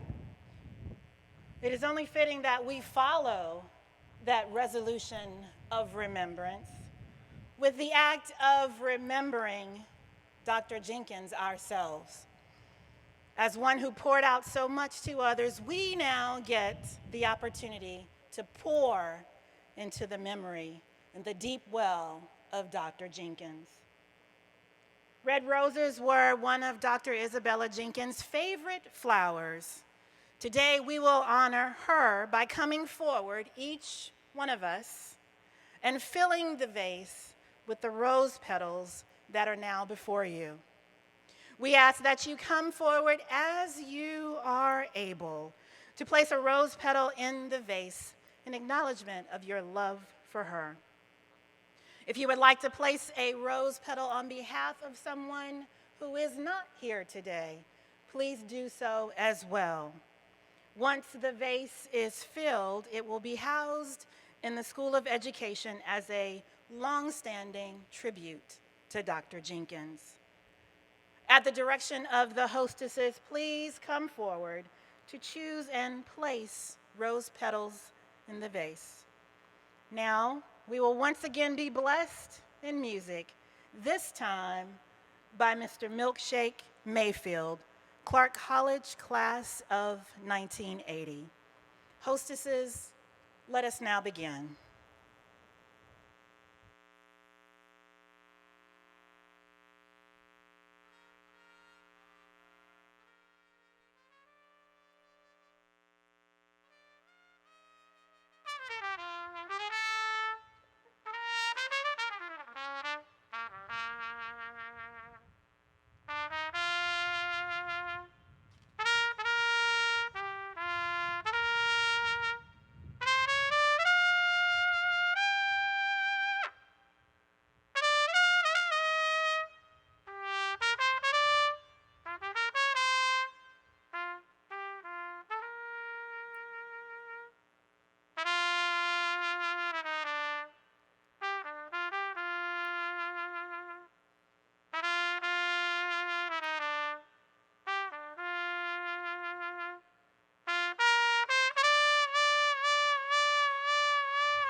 Back in the day, people would walk up to the late, great Mr. Louis Armstrong and say, "Pops, this world is in such a peril." And if you didn't know any better, you would think they were talking about today. But Pop would look at them and say, "It's not really the world, it's the people that's in it. That's why we have to make a difference in this world." And I think this song is so befitting of Dr. Jenkins. It's a tune entitled, "What a Wonderful World," in spite of what we're going through.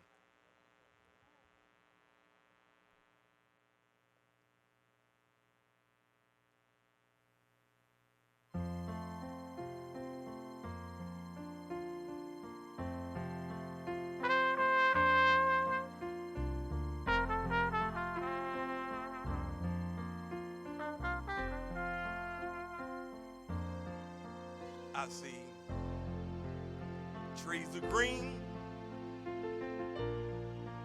red roses too. I see them bloom for me and you. I think to myself,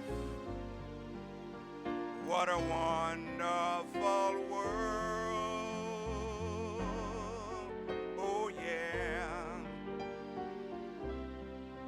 I see skies of blue, clouds of white, bright blessed the days, and the dark sacred nights. I think to myself, what a wonderful world. If Lewis was here, he'd say something kind of like this. The colors of the rainbow, so pretty in the sky. Also are the faces of people going by. I see friends shaking hands, saying, how do you do? They're really saying, I love you. I hear babies crying. I sit and I watch them grow. They'll learn much more than I will ever know. Yes, I think to myself, what a wonderful world.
colors of the rainbow, so pretty in the sky. Also are the faces of CAU. I see friends shaking hands, saying, how do you do?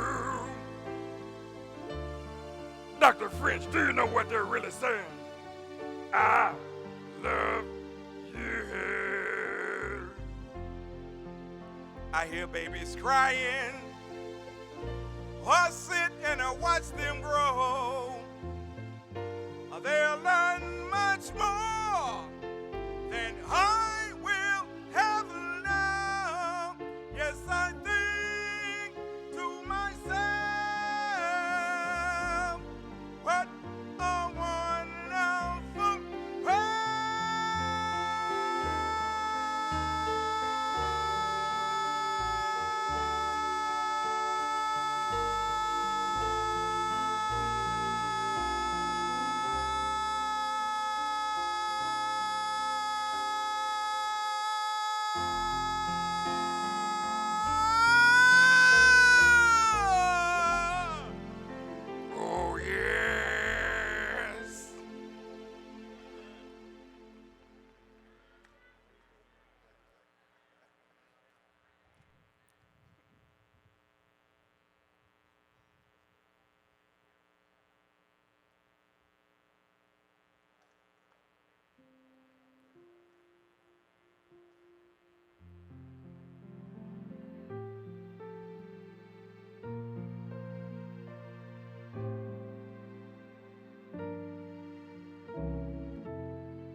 if you all could see the joy that is being shared among us at this time, what a wonderful world, what a wonderful woman Dr. Jenkins was.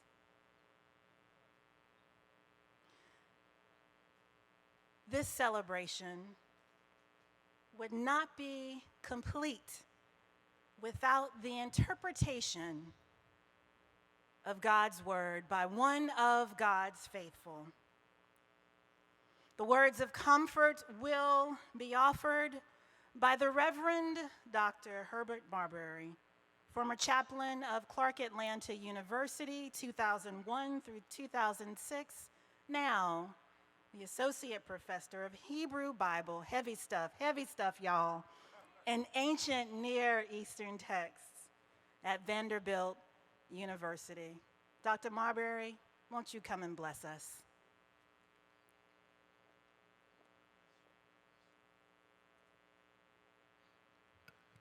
God bless you, Dr. Lawrence Miles, for that gracious introduction, far more than I deserve. To the family of Isabella Taylor Jenkins, to the clergy who are present today, to the president of Clark Atlanta University, Dr. George French, former president, Dr. Marjay, to this dynamic chaplain, Dr. Tanya Lawrence Miles, to Gaylan Elizabeth Gatewood Joshua, whose love and whose service and whose presence has made this event. God bless you.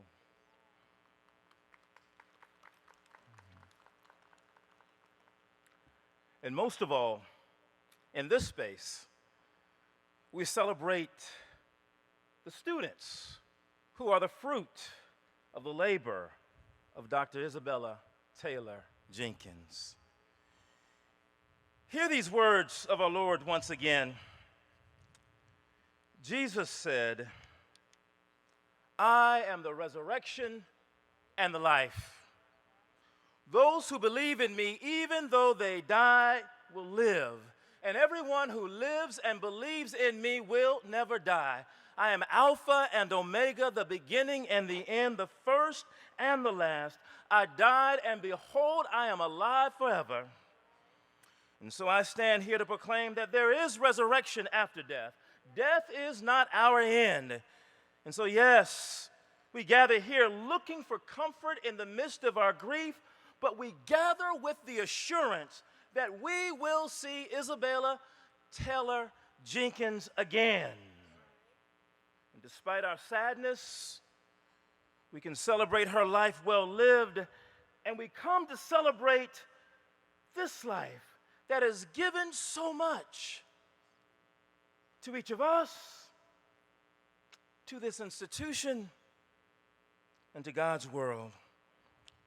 It is an honor to speak about someone whose life made such an impact on our world.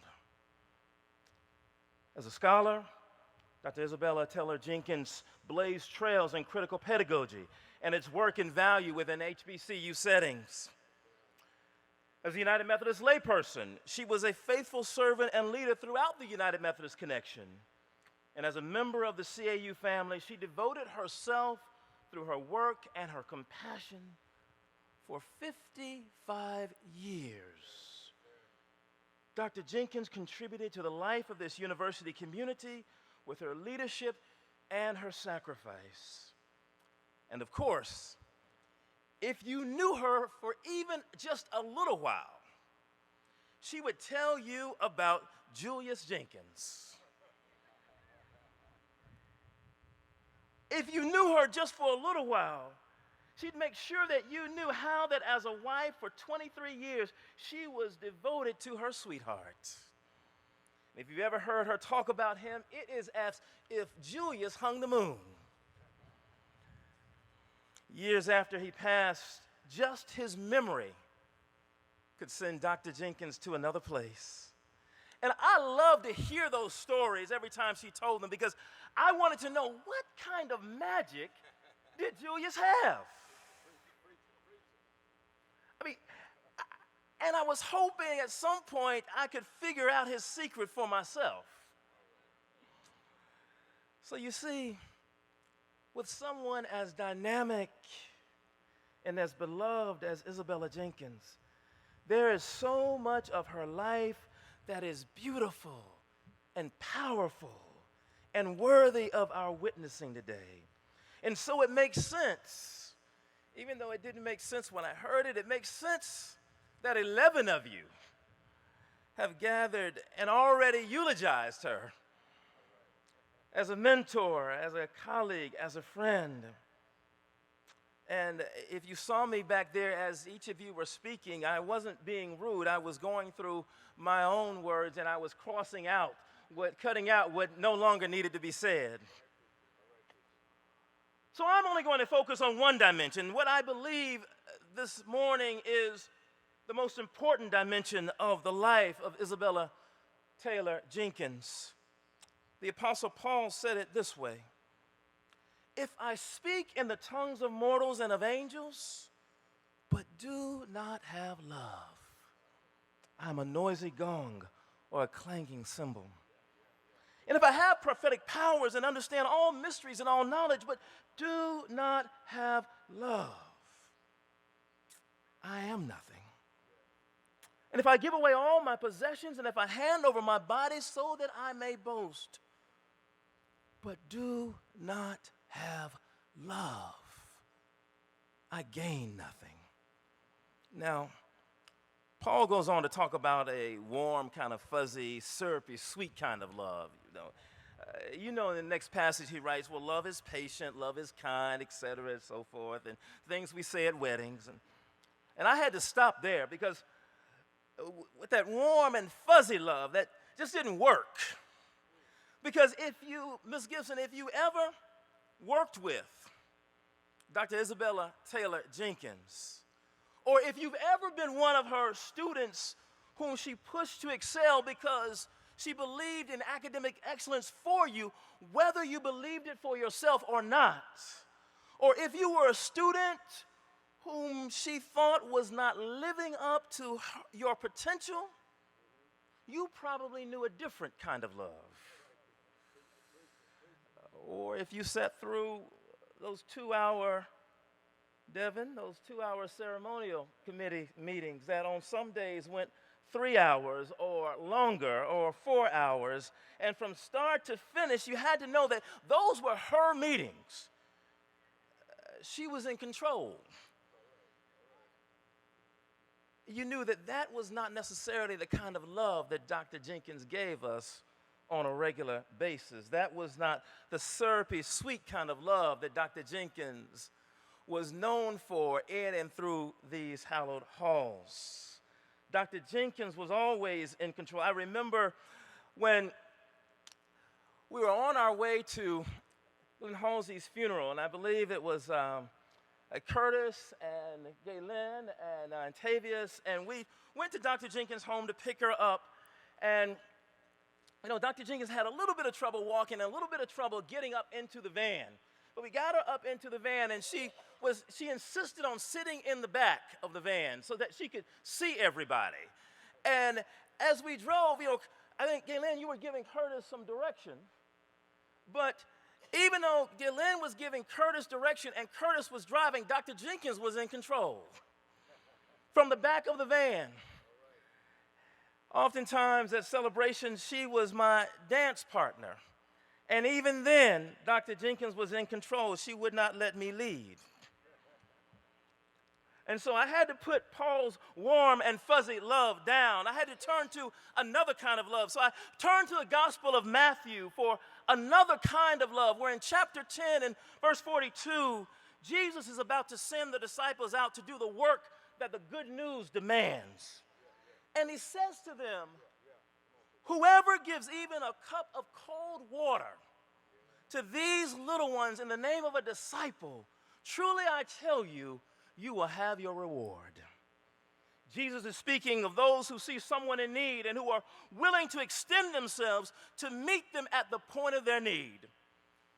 When he says the little ones, he's referring to those whom the world looks down upon.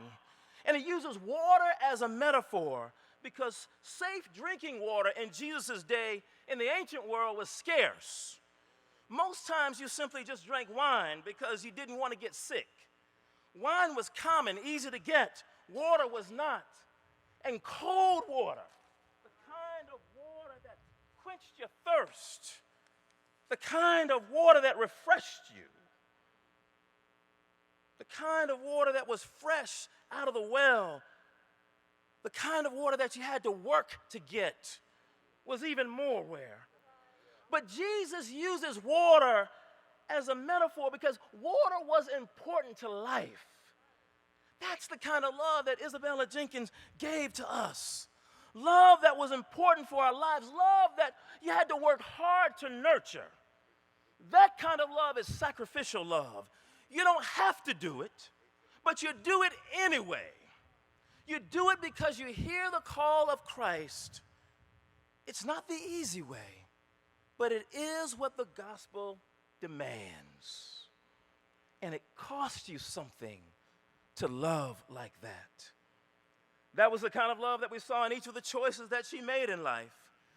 She was born into a life of privilege. The daughter of Annie Bell Thaxton and Bishop Prince Albert Taylor Jr., she could have lived a life of leisure, a life focused on enjoying the finer pleasures that this world has to offer. And as she often described it, she wanted for nothing growing up. And as a black child in the 1940s, her family endowed her with that kind of life. She enjoyed international travel, lived in Africa, visited Europe, lived in New York, afforded her things like musical instruction and extracurriculars like tennis and cheerleading and so many others. But unlike so many others, she used her privilege to sacrifice for others. She chose to use her privilege to offer that cold drink of water wherever she saw the need. And in part, it was what her father taught her. In the 1940s, he was one of the few ministers in the Methodist Church with a doctorate.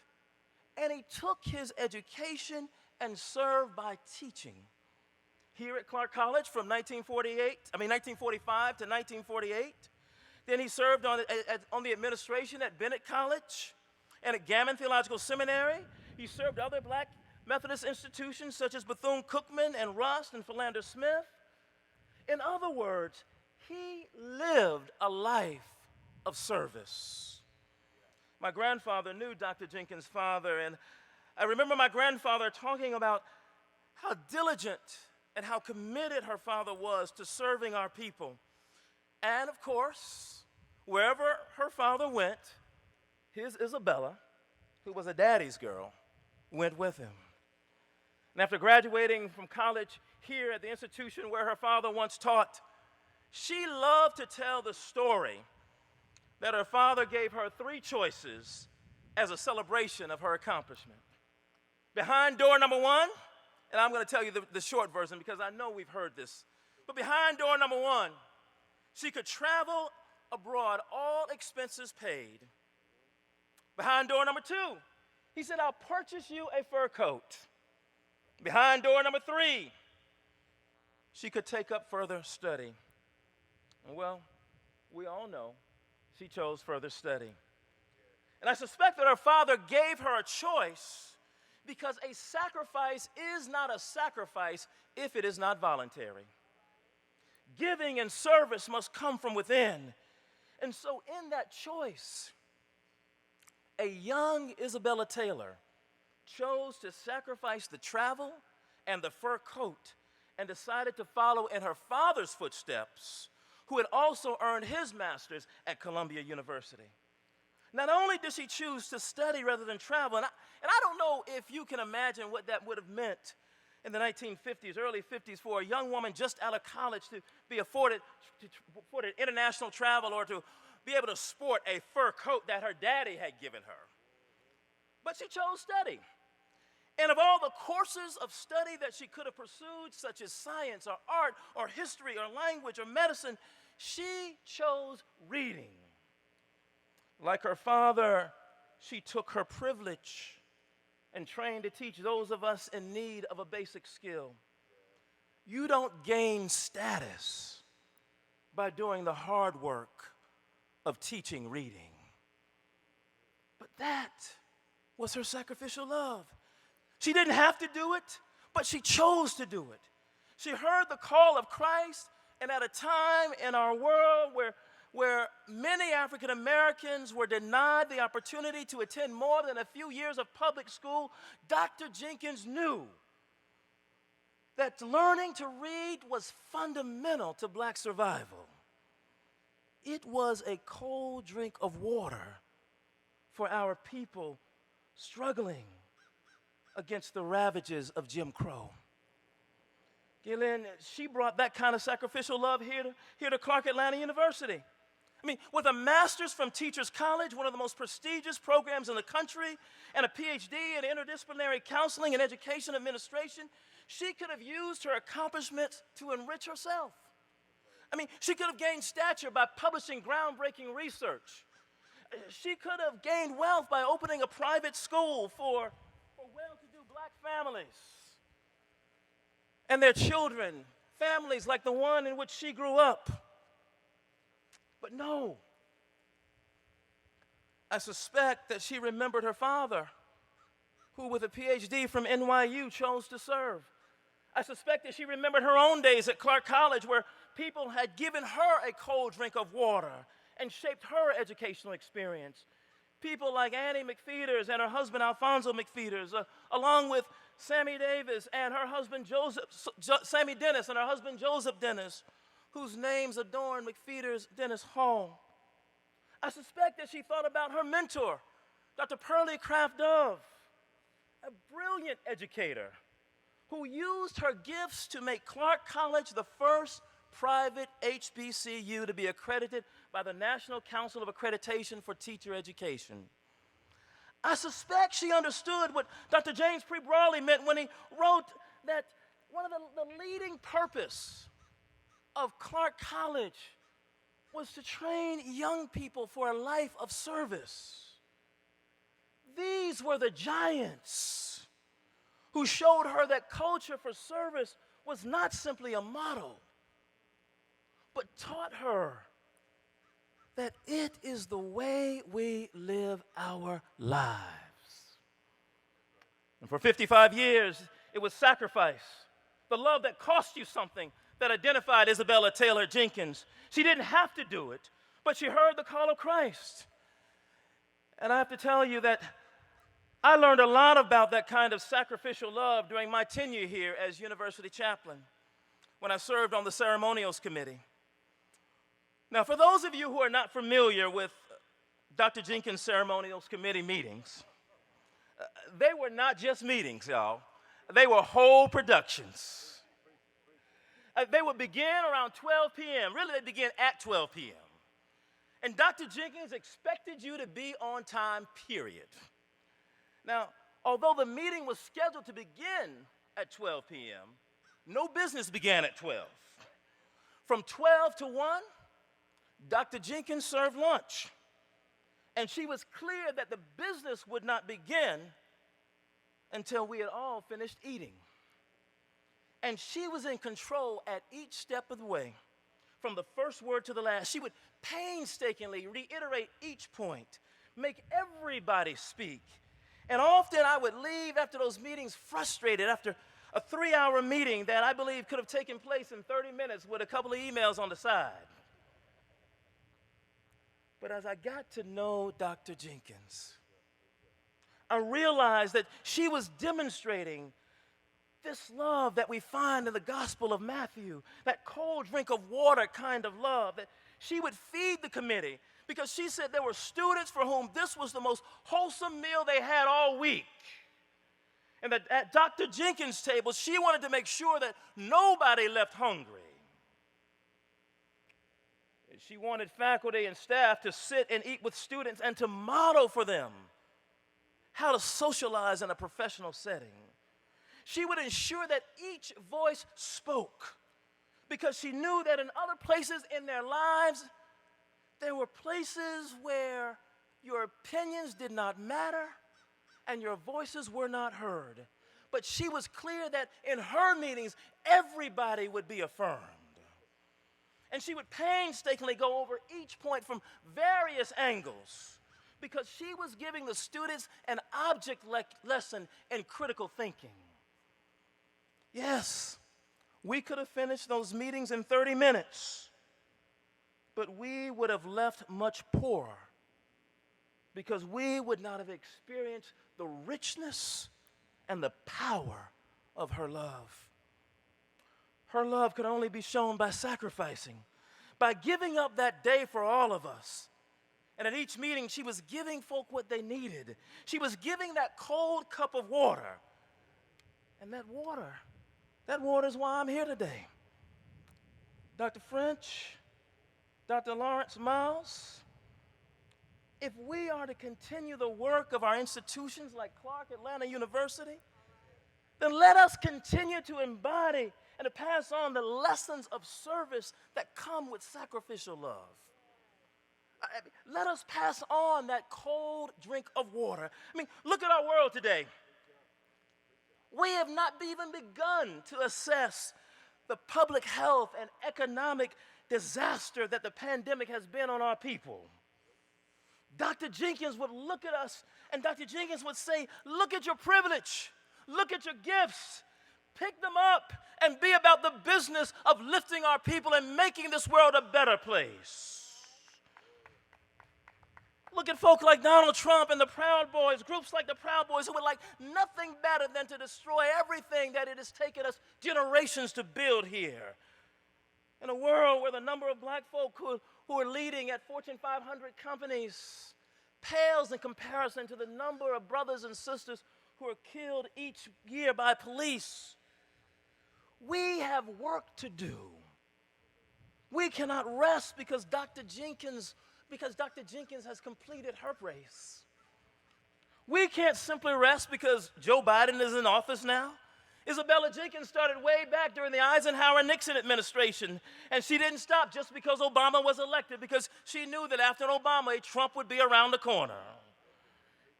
She didn't rest then, and we can't rest now.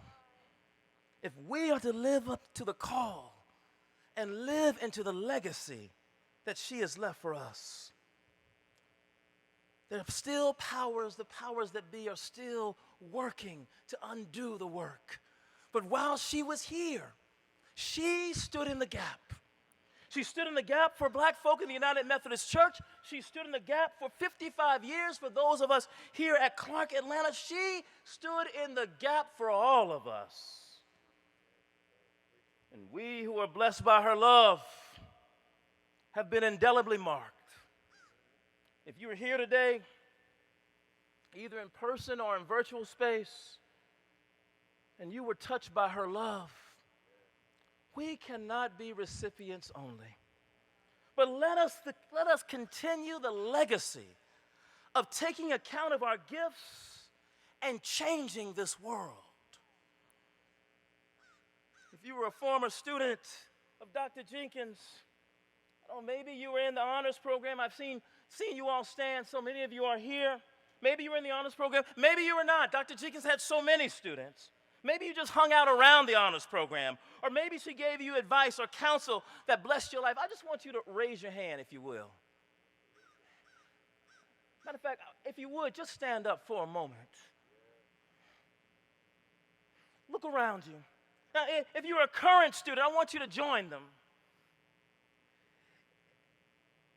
If you're a member of the faculty or administration whose life Dr. Jenkins touched, I want you to join them.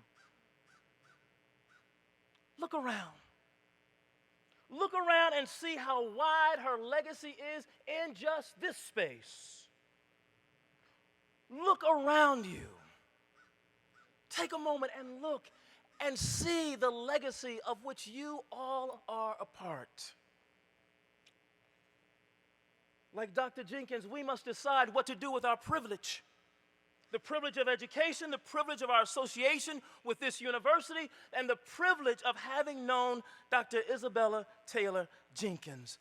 And my question for you will be, how will you be faithful to that legacy? How will you be a steward of the gift that she has given to you and to all of us? What will we do in and for this place called Clark Atlanta University and beyond? To bear witness to the world that yes, we were touched by the cold drink of water that God gave us through our sister, our mentor, and our friend, Isabella Taylor Jenkins. All of us have been nurtured by that cold cup of water. You may be seated. And you know what? I don't know about you, but I can see Isabella Jenkins now, looking at each of us from among that great cloud of witnesses. She's sitting now with James P. Royley, Matthew Davidge. She's conversing right now with Annie McFeeters and Alfonso McFeeters and Sammy and Joseph Dennis. She's probably sitting around the table with Vivian Henderson and John Hope and Rufus Clement. She's probably hanging out right now with Moses Norman and Carol Mitchell-Leon and Karen Cole and Zalima Claxton and Cornelius Henderson, and I could go on, and you could go on. But I can see them now welcoming her into the circle. Dr. Lawrence, I can see as she walks into the circle, someone handing her a cold drink of water. And as she looks down into that glass of cold water, she sees all of the times that she made a choice to use her privilege to serve others. She sees the students whom she inspires. She sees the faculty and staff whose lives she touched, and she is blessed. And then they say to her, Isabella, look again. And Reverend Easley, as she looks down into that cup a second time, she can see the whole picture beyond what she could see with her natural eyes. In the ripples of water, in that glass, she can see all the ways that her love radiated outward beyond what she had ever imagined. She sees the lives that her love impacted years down the road, the families of students that she taught and their families that she had never even met, and their children and their children's children. And then she looks down into that cup one more time, and she sees you, and she sees me. And as she is smiling, satisfied with what she sees, I can see her setting that cup down for us to take it up. And as she hands us the cup, she pauses just for a moment, and she looks at each of us, and she asks us, to whom will you give a cold drink of water? Let us take up the cup and honor the legacy of Isabella Taylor Jenkins. Amen.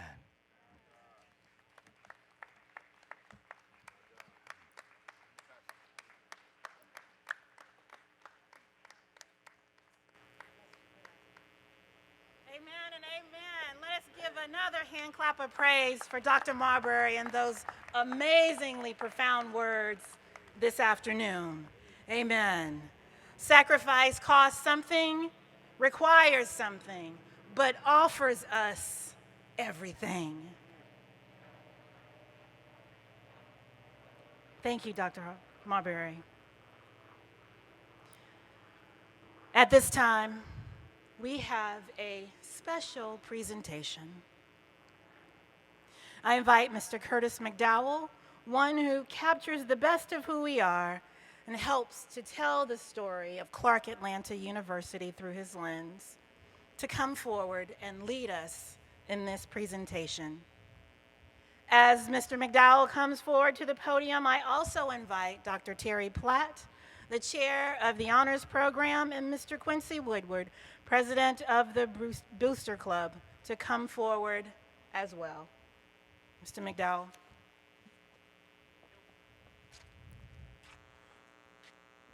Good evening, thank you.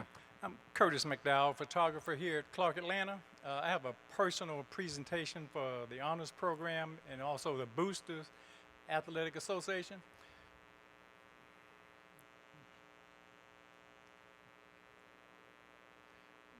Dr. Platt?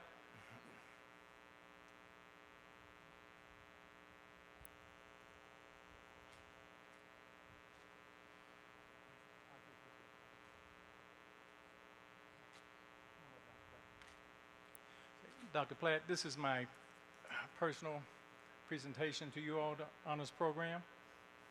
Thank you all so much. I'm sure she would appreciate it as well. Thank you. Okay. Oh, I should know how to do this. Thank you. Hold tight, we're gonna take a group shot of this. Mr. Woodard.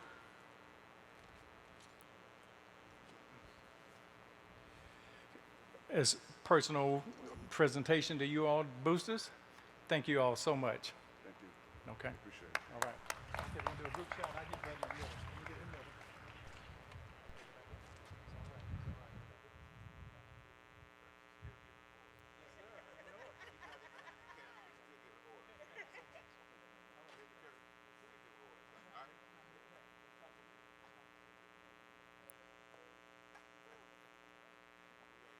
Thank you, Mr. McDowell. He is such a humble servant in all that he does. We appreciate you so much, also as one who served well with Dr. Jenkins.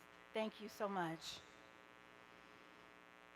Brothers and sisters, we are almost at the sending forth. But honoring Dr. Jenkins does not end with this memorial service, as we have heard. Another way to honor her memory is to contribute to the endowed scholarship fund that has been established in her name, as it is now being shown on the screen before you. Please, won't you feel moved enough to honor her by giving? We've heard that Dr. Jenkins loved to share in a meal with others. So today we will share in one of those meals of love as we talk around the table and continue to honor her memory. So after the sending forth, you are invited to follow over to the Thayer Quadrangle. As Dr. Jenkins would pronounce every year during the new student orientation, we will repair to the Thayer Quadrangle. Now at this time, won't you receive this sending forth? Now to the one who is able to keep you from falling and to make you stand without blemish in the presence of God's glory with rejoicing, to the only God, our Savior, through Jesus Christ, our Lord, be glory, majesty, power, and authority before all time and now and forevermore. Go forward in peace. Go forward in power. Go forward in love. Amen. Now, let us repair to the Thayer Quad.